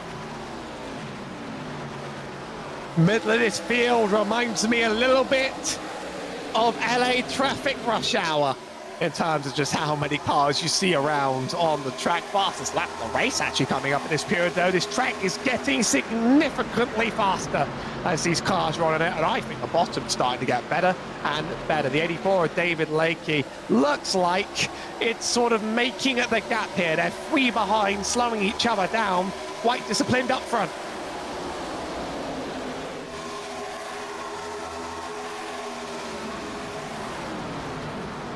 Back into 1 and 2. Zimmerman and Bell. 2 by out of turn number 2. Nick Dickerson trying to file in. Oh! Keithley hooked into the wall by Brian Zimmerman. Larry Bell's down onto the apron. No caution. We'll get out of it, but Keithley is going to have a lot of damage on the right side from that. And as the iRacing spotter says, on a track like this, that aero damage is probably slowing you a lot. So aero dependent to get speed around there. You're losing even a little bit to a dent, and you're losing enough time for it to bother you.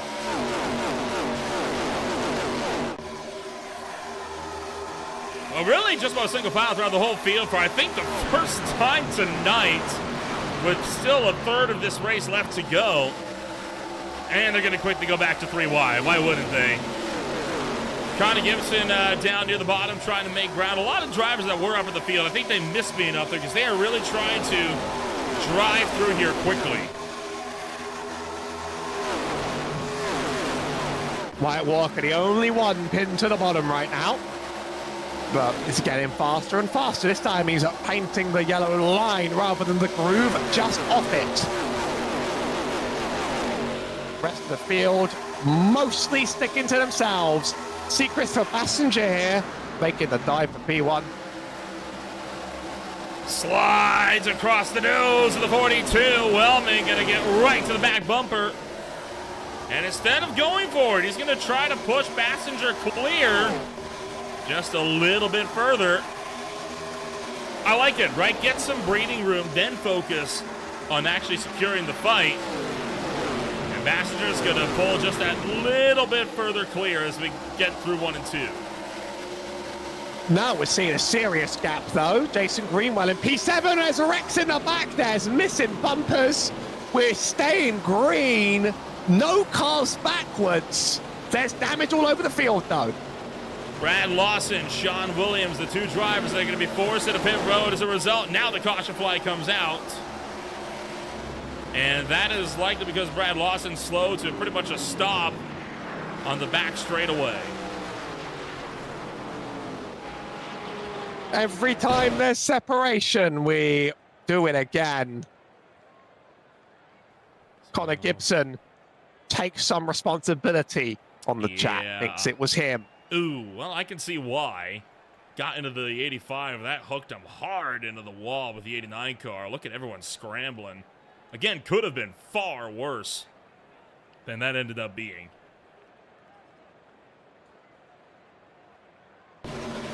I'll even take the EL well, he says, as a result of that.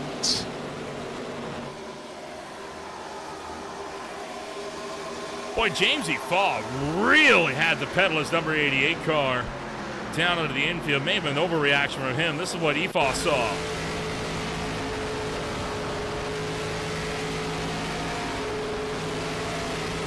Oh, a bit of a touch, actually.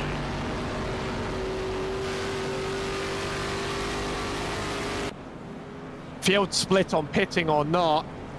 Do I have permission to drag another driver in here? I think I can get one. Yeah. Maybe not one in the middle of their pit stop, but... I found Wyatt Walker. You did? Who is out on the track. So... By all means. Problem is that Discord is so tall that, like, can you drag him in like this? No, you can't. Problem is that, like, the list doesn't scroll as I drag him down. So can you handle this? Yeah, I can handle it for you. You can take my strategy, which would be leapfrogging him all the way down. Where's he located at? G&W Racing. There's the man of the hour. We'll bring Wyatt Walker down here. Wyatt Walker, just calling you in because I've sort of seen you near the front of this race for a lot of it, so you can maybe talk about what life's like up near the top of this field. Oh man, it's pretty hectic. I don't know. I know the top side's where you need to be, but trying to save a little tire, trying to save a little fuel. I don't know where we're gonna be at the end of this thing, but we're gonna try something. Seen all sorts of diversity of strategy near the top. Some drivers are just getting in lines and working with others. Other drivers are trying to aero block and keep that P1. How do you prefer to run from the lead in these races? I'd like to hang around top 5, maybe a couple, top 2 or 3 can check out. That'd be the best bet. I don't want to lead because that'll burn more fuel, and that just put me a sitting duck. I'd rather run about 2nd or 3rd. Just want to keep everybody behind me that I can, because you don't want no dirty air in front of you if you can help it. And do you think the cautions are ruining your rhythm at all here, or are you quite happy with the pacing? It's kind of working out for me because I took tires the first pit stop. I think it was lap 15, lap 20, and I didn't mean to, so that kind of put me behind on tires. So I really needed to stay green here, or maybe just one more caution. That way I kind of be on a level playing field. Well, best of luck here up at the top, Wyatt Walker. We're 1 to green. Thank you, man. I'm going to know to deal with this one again, though, because for some reason, like, I take a name, I drag it, and then Discord doesn't scroll the list. Fun. Does it work for you? Is it just like a skill issue? Yeah, it's a skill issue. That's fine. I encounter many of those every day. Look at this dude not knowing how Discord works. Oh, man, yeah, I mean, it's like alien software to me every day. Never seen it. 39 laps when we go back green. A few more catching the tail end of the field there. What do you think? Think we go into overtime on this one, or is this going to finish on regulation? It could go either way. How many green-white checkers? How many green-white checkers? We have 3. We use 2. Put it out there. We haven't used 2 this season yet, so that might be a new one. I think people are going to start really fighting for it.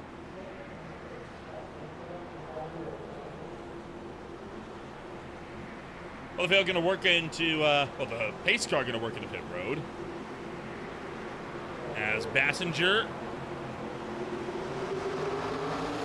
jumps on the loud pedal, green flag is back into the air. And we rock it back into turn number 1.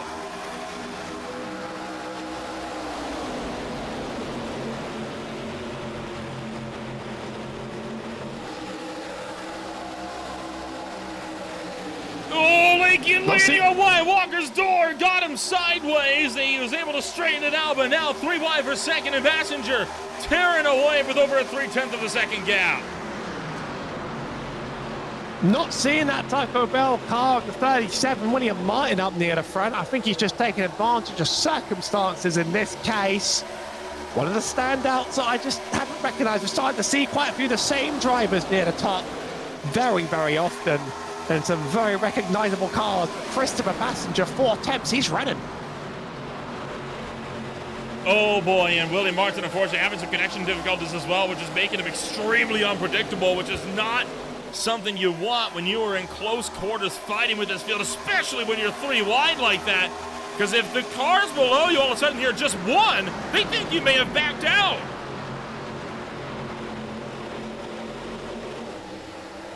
Still, that lead for Bassinger. His tyres no newer than the cars behind him, but maybe there's a little bit of aero blocking going on Rowe's back, and he's enjoying the benefits of a 3-1. Walker sits behind the 94, just clear in line. Cars are separating out more here than they have done in previous runs, but his middle is still just a shark tank. Cars bouncing off each other everywhere as Bell goes first into D's, then almost into the wall, then almost into Gibson. Everyone just trying to hunt through this thing here. As Greenwell, Zimmerman, Ping all fighting it out. And Drivers up front are using the apron now as part of their strategy.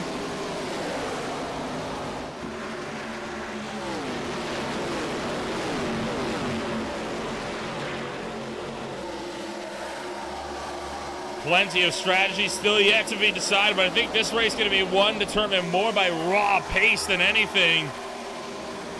Based on how this field has just been all gas, no brakes from the very start. Ping trying to claw his way back through as he looks to the inside of Walker. And Sikorsky has got Bassinger lined up.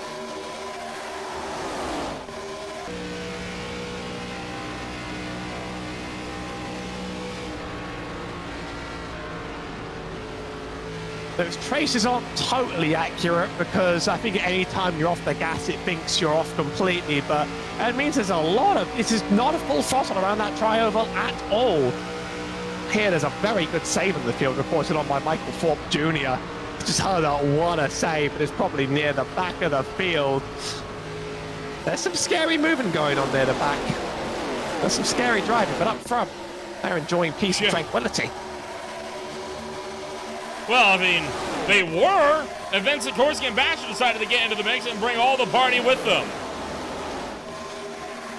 Commentate discuss. Justin Ping down to the bottom. He's going to retake the lead with the Ping Precision Auto Glass number 81. Bassinger picks up second. Walker and Zimmerman out of the top 5.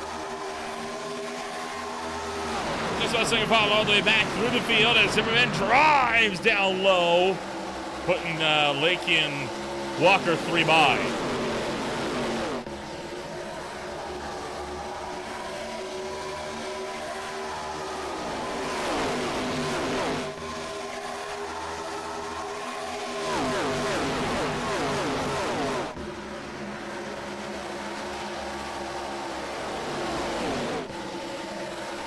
So still, oh, big in, wow, holy cow.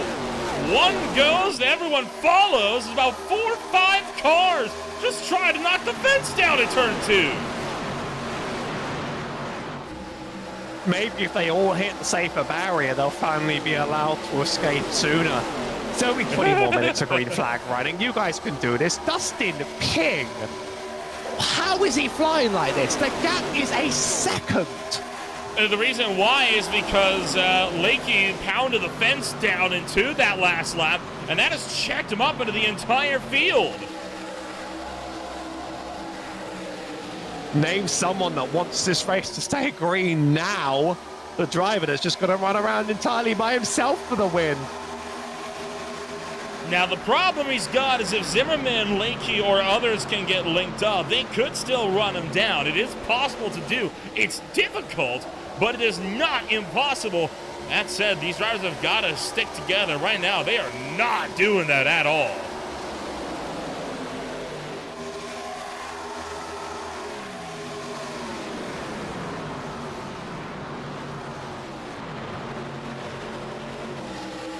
Lots of scrambling to try and be in that coveted P2. Brian Zimmerman has it for now, side by side. Lakey and Nickerson waiting to see whether that gap will appear up near top, but it's not appearing for Lakey, and he's dropping places.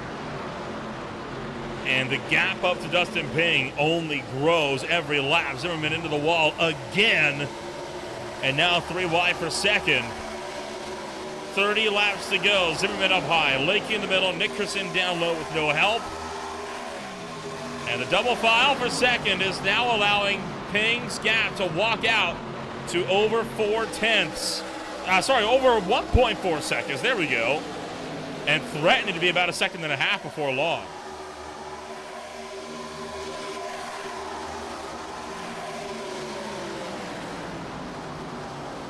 Rows upon rows, and Ping's continuing to run. It's 1.4. These drivers are not pushing their way up the field. Of course, it will all get reset upon the dreaded call of the word, so I won't call it, but what we are seeing is a lot of drivers here that are much more focused on their P2 than catching this leader. So they gotta focus up. If they keep racing like this, it's gonna just go poor. I mean, this is the look from Gibson's windshield. I mean, where do you go? I mean, this is just a complete madhouse up here. Kyle Wellman making a big scramble to the inside. You're once again left with a problem. Everyone wants to catch Ping, but no one can agree on who leads the pack up there. Gap's almost 2 seconds now.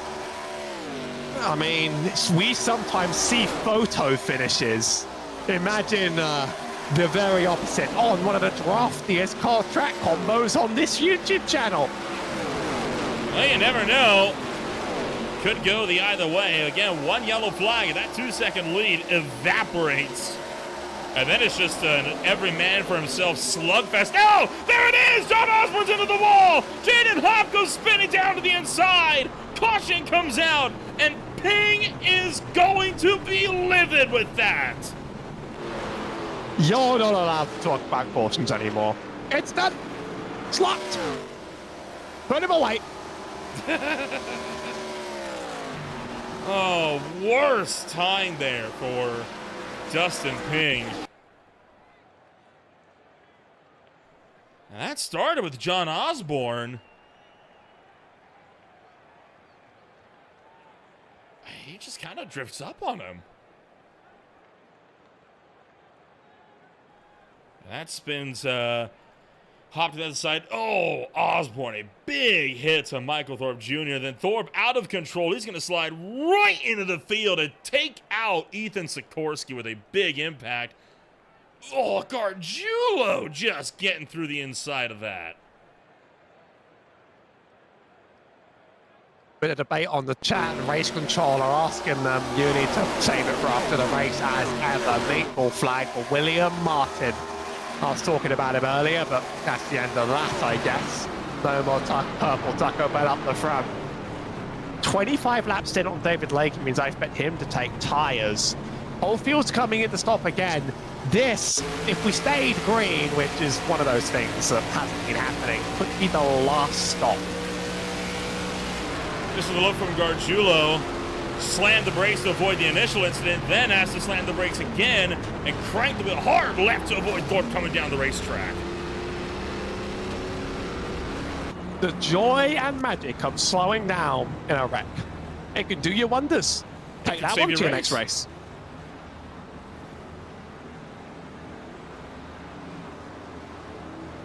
Well, Thorpe's now out of the fight, along with others. We've lost over a quarter of the field now to crashes. We may have lost over a third of the field at this point of pile-ups of one sort or another. Dustin Ping leads the way. Fuel only again for Ping, Dees, and Gargiulo, who's now up to third. Makes me wonder if people are either running out of tyres or trying to preserve their last set. Maybe. So kind of a sit rep here. Oh my gosh, a lot of drivers in pit road. How about that? Dalton Kilroe's got his front clip back. Do you think he's just gotten the full damage repair there?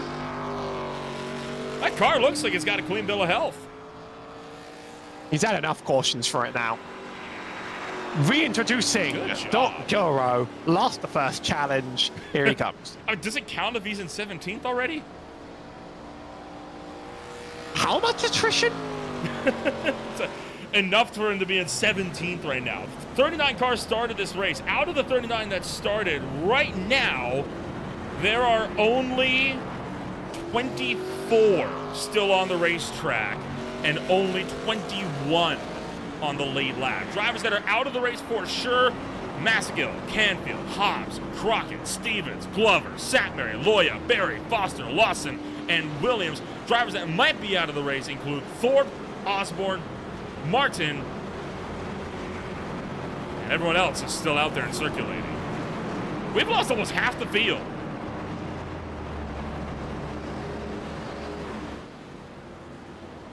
That's probably going to lead to a faultless run. So I'm being very optimistic, but I'm going to say it's going to lead to better running until the white flag, of course. So I have to ask again, is it a last to first challenge if you start from 17th? Granted, that is about as back of the field as you can get for the lead lap cars, but that's still the top half. He was close to the back at one point when he has a wrecked car. Yeah, fair enough. We'll give you that one. He'll get it on a technicality.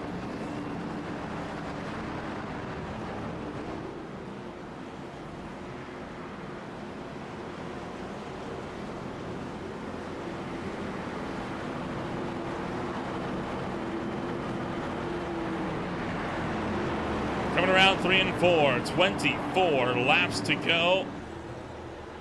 And this race can still have a lot in it. That could take us out with even more cars forced into pit road. Green flag's out. Another great launch from Ping on the outside. Ryan Dees just didn't go.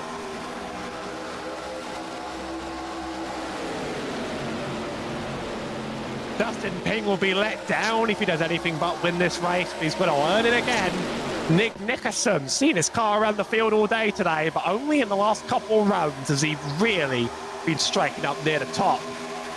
The person I wish good luck to, you can see him running there down near the back.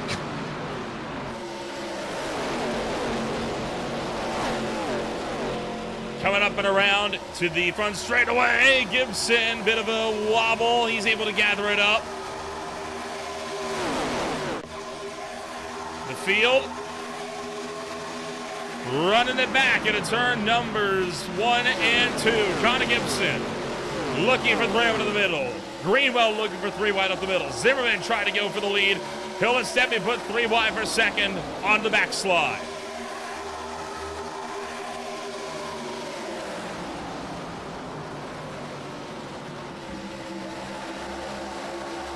Time's ticking down, and while for a long time you want to be up near the front just to preserve your race, now you want to be up near the front because you're going to have to make that move in less than 15 minutes if you want to win this race. A lot of aggression coming out of Nick Nickerson. We've got a wreck on the infield. Okay, that one's your fault. Hard into the wall. That one is your fault.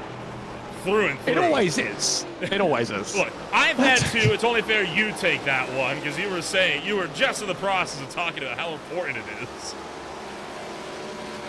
Well, it's going to be even more doubly important next time then. There you go. Robert Lukens and James Afaw, both with a vicious crash, though, on the front straightaway. James Afaw was on the outside. Lukens on the inside. Keithley tried to shoot the middle. The door closed. Afaw turned down, got into Lukens. They both go down right into the pit wall, and oh my God! That is one of the worst places you could possibly hit, and the 30 went up and over. Barrel rolling up into turn number 1 on what has got to be, I think, the most ferocious Michigan crash we have seen all year. All right, if it involves upside-down cars, I'll take the commentator's curse blame on that one, because you haven't seen any cars flip themselves on your course. Oh, boy. Didn't even know you could do that with this horsepower. Goodness gracious. That is a terrifying ride. That is just unbelievable. Well, we've heard that the window net is down, so somehow everyone here is okay. Amazing the things that you see on iRacing. Just go. And that's a highlight clip of the week. Honestly, you know who I want to watch this from? The iRacing pace car. My favorite. Had a perfect view of this. You know that when if you're on board with the pace car and it's the Porsche or the BMW, it actually plays the engine sound of that car. This is obviously the generic sedan. But talk about, some would call it a safety car. Talk about safety and medical crew. Here we go. Here comes the wreck down the front straightaway. Right about here. Front row view of that ferocious impact into the fence. I mean, if you're a pace car driver and you see that, what do you think in that situation? First of all, can you pay me more for the time I'm spending?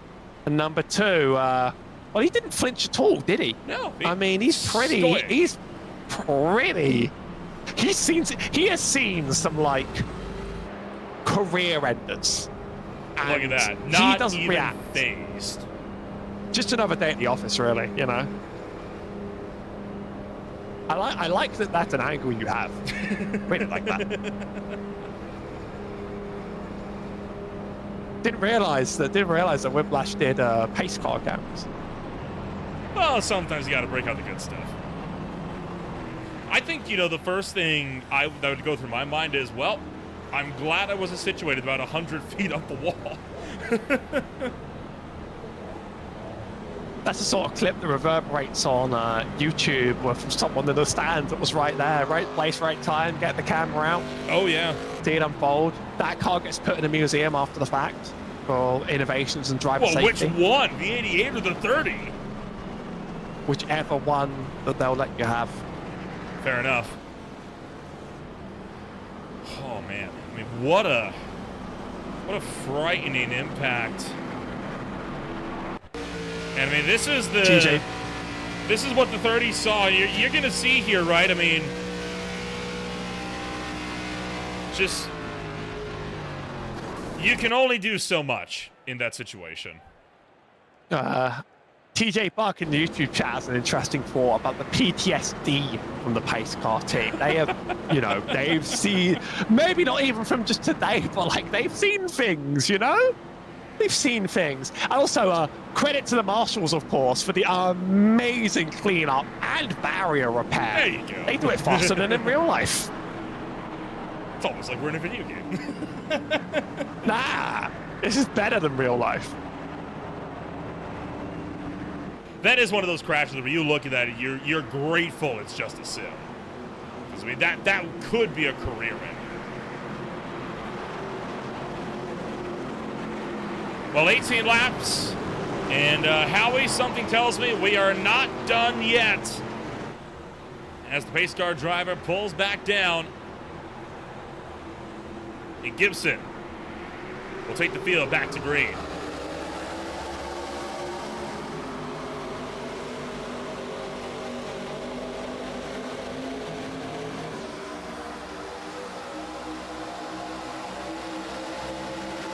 A new leader of this race turns things on its head with this few laps to go.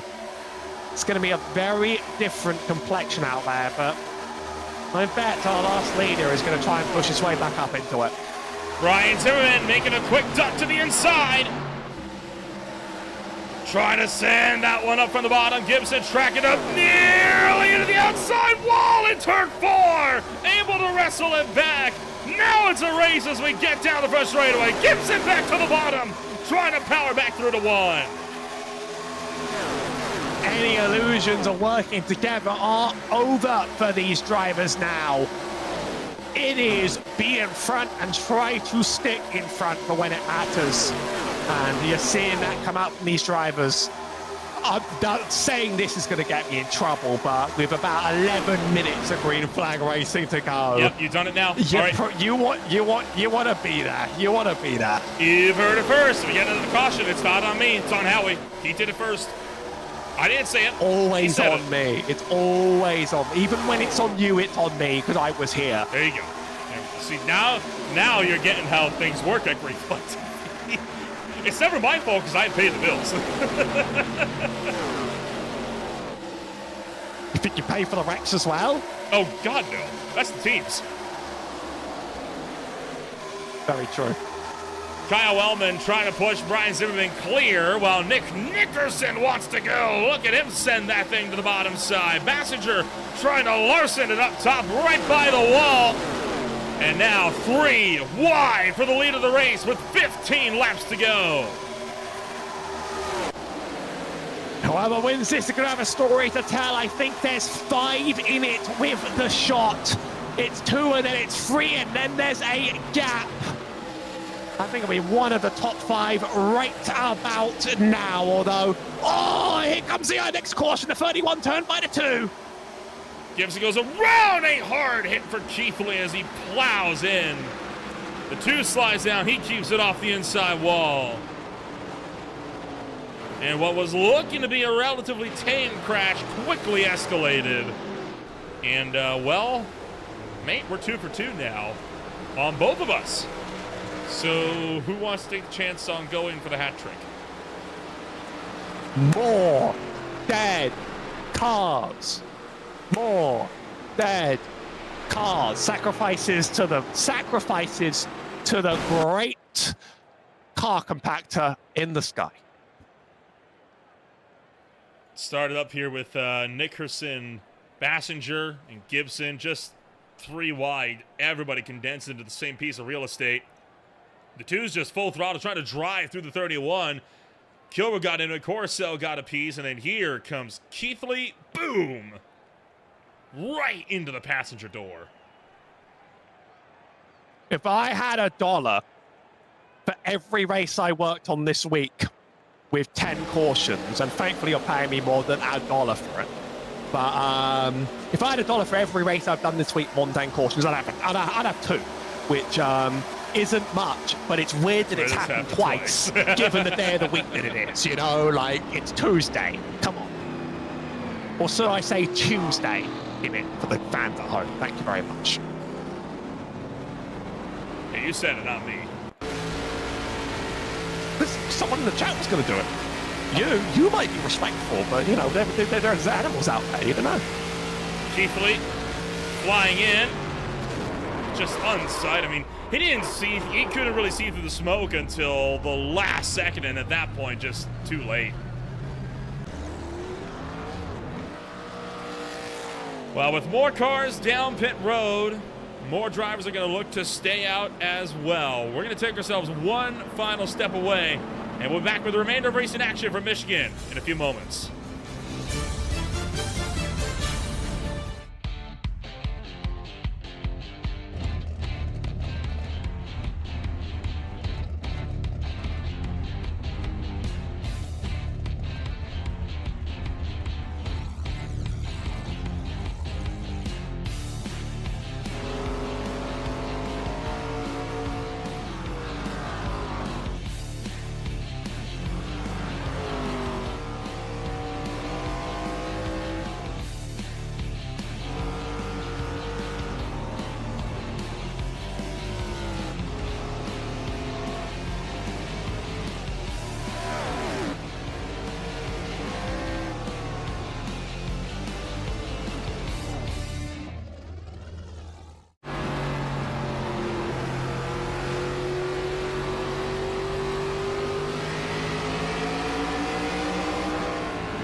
11 laps to go when we return to Green Flag TV.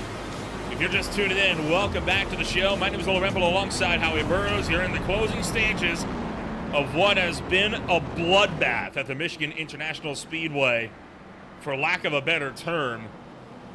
We have lost, counting through, it's official. We have lost over half of our 39 car field. We are down to just 19 on the track. I do like myself a car compactor.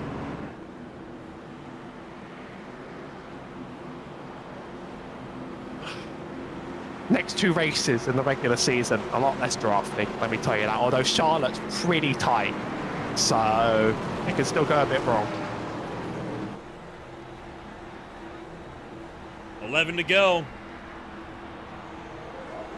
Further cautions put this race dangerously close to overtime. Green flag is back in the air. Kyle Wellman again leads us back. Zimmerman trying to join him. No one helping Jaden Hop up top off the initial jump. Notice Ping's up near the top again. He spent the last run very, very sort of low and middling, but after that pit cycle, and you did it. Oh my. Oh boy. Oh my God. No! That was absolutely brutal. Hooked the front end right on the opening. And Howie, that's 3 for 3. And this time you did it to a specific driver. That's the end of my career, man. 3-1 race? You forego your payment for tonight? Is that how this goes? Oh boy. But like, to name a driver and then see it happen in front of my eyes. Yeah, he's back near the front. That is almost comical. But I do tell people I have the worst commentator's curse in history, and now I have a great receipt that I'm very proud of today. Take a look at this here, though. Watch out how this car goes into the inside wall. Right at the worst point. Who's the guy that, 2016, Talladega in the nationwide race? Or I guess the Xfinity Series at that point, wasn't it? It wasn't Chris Buescher. I can't help you. I can't help you with these, I'm forget who afraid. it was. I'm sure people that are like big NASCAR fans know what I'm talking about, right? 2016, a car just like that went big into the inside wall. It was nearly an identical incident to this. As any good Ferrari engineer says, we are checking. Was it Danica Patrick? It was not. And oh, was it Cockrum? Maybe. I'll check. I'll figure it out eventually. This is on board with Dustin Ping. Just the worst possible point you could impact a wall. You know, we thought Ifaz was bad. I think that's worse. Because that, you know, Ifaz's car rebounded. His came to a dead stop, effectively. And Cockrum and Gase hit the inside wall. It was Chris Cockrum. The only difference of that was Joey Gase obviously hit the inside wall, whereas David Lakey, the car that got turned, did not.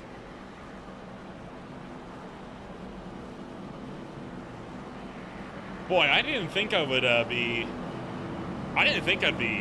flashing back that far. Wait, no. Danica did it as well in the Geico 500 in the same year. The same weekend, actually. That was the same crash that Matt Kenseth flipped over to the inside wall. To be fair to Patrick, though, she just hit the wall in general. She didn't hit like one of the actual like safer openings like that, though, like Cochran did. And did the one in YouTube chat, someone did Larson had a similar one? No, actually. I know what he's talking about, though. Canfield, Jonathan Canfield, of course, Larson did have a similar crash in that year, but it was not in Michigan. It was at Auto Club on the back straightaway, and I think it was because of a blown tire, actually, for him.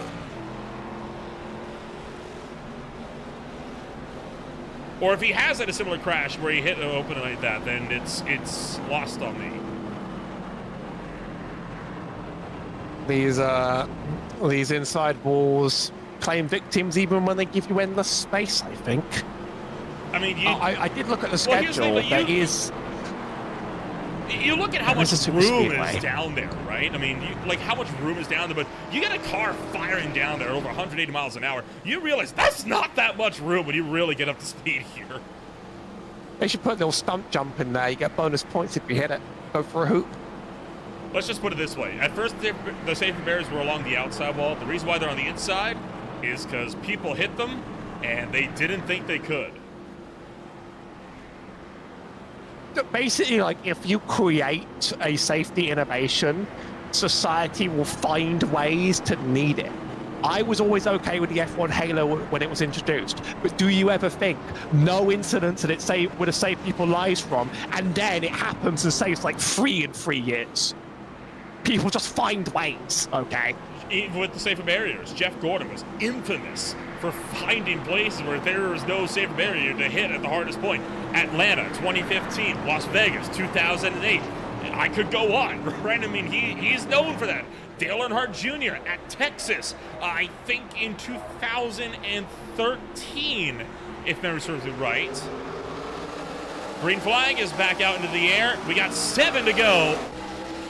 And Kyle Wellman trying to pull away. Janet Hopp still with not a lot of help up high. Zimmerman pushing Wellman clear.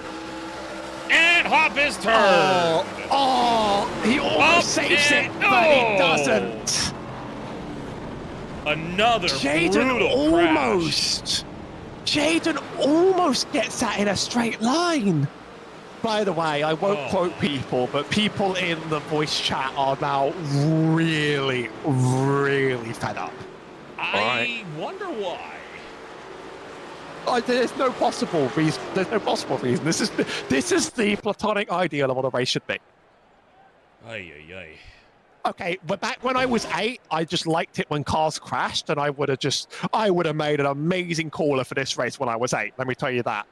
Boom! The cars crash again. Nowadays, I would quite like to see them race each other, but you know, we all once had that bug in us.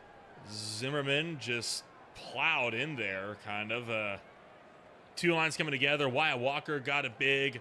Kilroe got it big. Scott Shire got into it. It's just one thing, on to the next.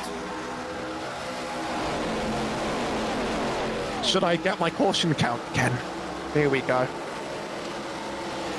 I'll get back to you on this, but you're not going to like what you see. Walker did go for a full spin. He actually got spun after the fact because he checked up and ran into the back of somebody else. And if I had $1 for the amount of times the 71 spun under caution, it would also be a strange number. Ugh.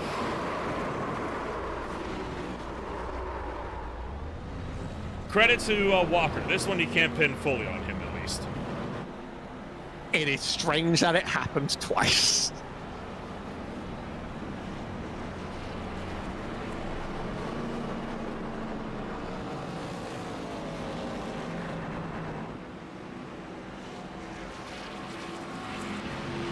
Can you guess the caution count? And maybe in YouTube chat throw out a guess or two. I'll leave it a minute to Stu and I'll hit you with the real number. 11. Okay. Within, I tell you that my guess would have been around 10. I would have guessed 10. I want to give YouTube chat just one because there's a small delay. I want to give 1 or 2 people in chat a shot and then I've revealed a number. You are not right, by the way. Why you gotta do me like that? Jonathan Canfield is closer with 15 because it's 14. Oh, 1 over.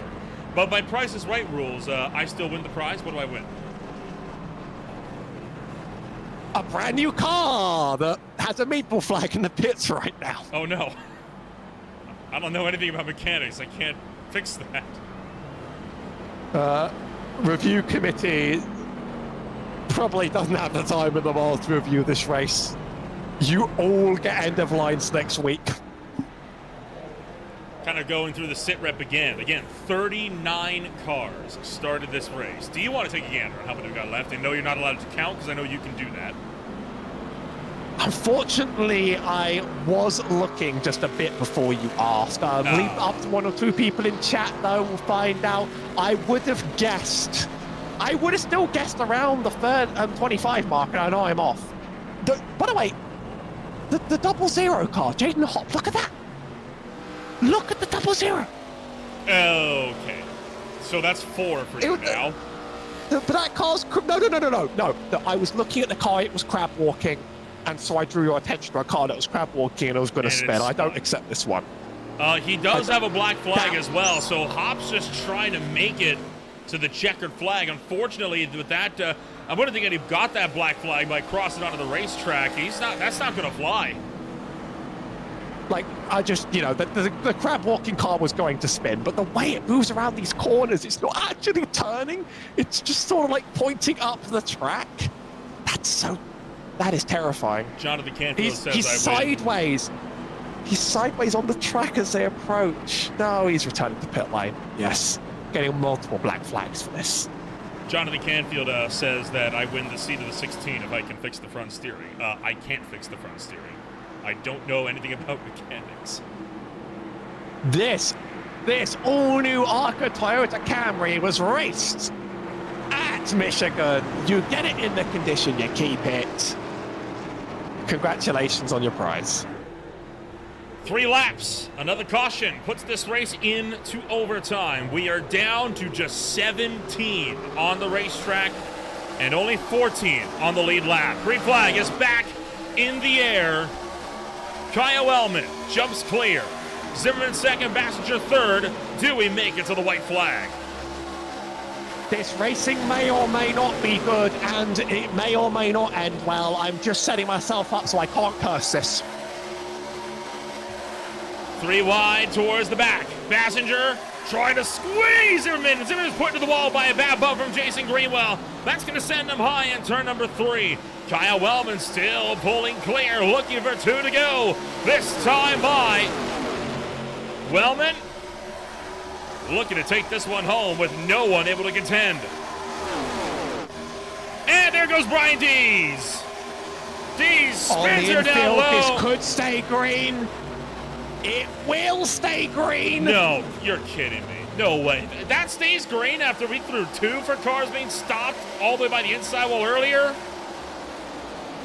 I think race control want to go home. That doesn't make sense. Nolan, they want to go home. You have to let them have that. Gotta have the consistency, though.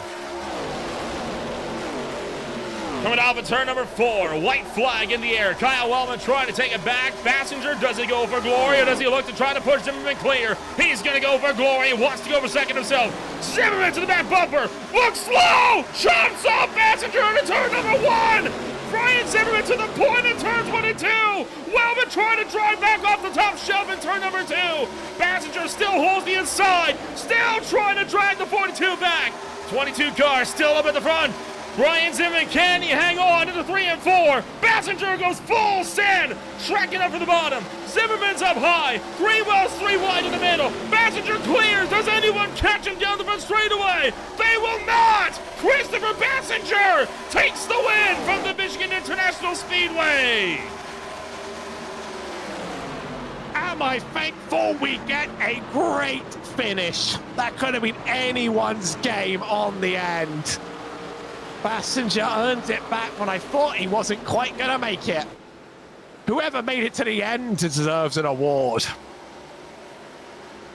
What a drive from Passenger. He pulled the trigger right when he needed to. I thought that Wellman had it wrapped up. I really did. No contact though for that. No muss, no fuss, just good hard racing to close out the final 3. Clarify on the cautions.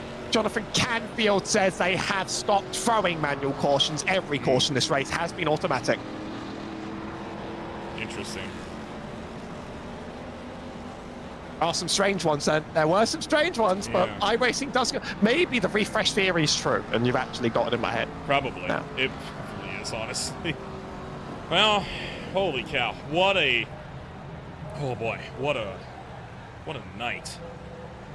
What an absolutely exhausting night, no doubt, for Christopher Bassinger. Bassinger's first win of the season came all the way up at Daytona. It has been a long time since then. That was back on April 7th. Finally, he could call himself a repeat winner of the High Tide Racing League. What a week, Nolan. I mean, now finally the weekend's upon us, and you know, it's been a very, very tiring one, taking it all out of me. I'm going in a well-deserved break here. Oh. What do you mean weekend? It is. It's Monday. Okay, well, Tuesday for you by now. I was queuing up the response. It's Monday. But I wasn't like, you know, to say like, oh, what a week. Oh, no, actually, I'm sorry, but only today's been this tiring. But I wasn't expecting it to be exasperated, unfortunately. The bait wasn't quite taken the right way. No, I don't get these references he put down, but Christopher Bassinger just burns it down, rightfully so, on the front straightaway. Good effort for him this afternoon, and we will look to take a run back at this long race this afternoon and jump to your post-race results. We'll kick off with Bassinger, 35th to 1st, as he takes his second career win with the last lap, last corner pass. Kyle Wellman brings it home in second, Coruscant back in third, Jason Greenwell in fourth, Ryan Zimmerman in fifth, John Osborne in sixth, Lakey, Shire, Sikorsky, and Bell close out the top 10.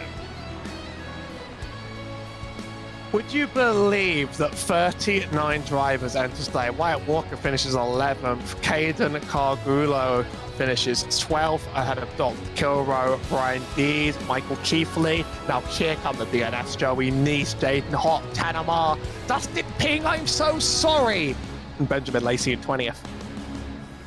21st place holds Connor Gibson alongside Nick Nickerson, James Udfall, Robert Lukens, William Martin, Michael Thorpe Jr., Carter Phillips, Sean Valenza, and Brad Lawson, all just in the back third of this race, and Kevin Foster from the opening half.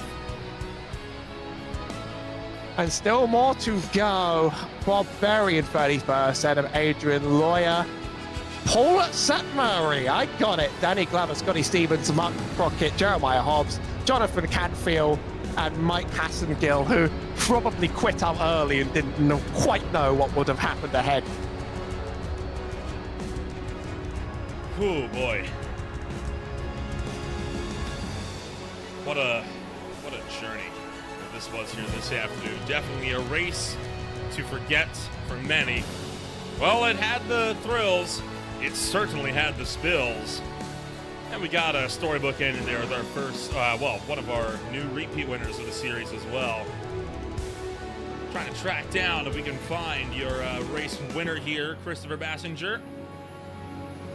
Just in time. We're going to pull down the drive the number 15 into the broadcast booth.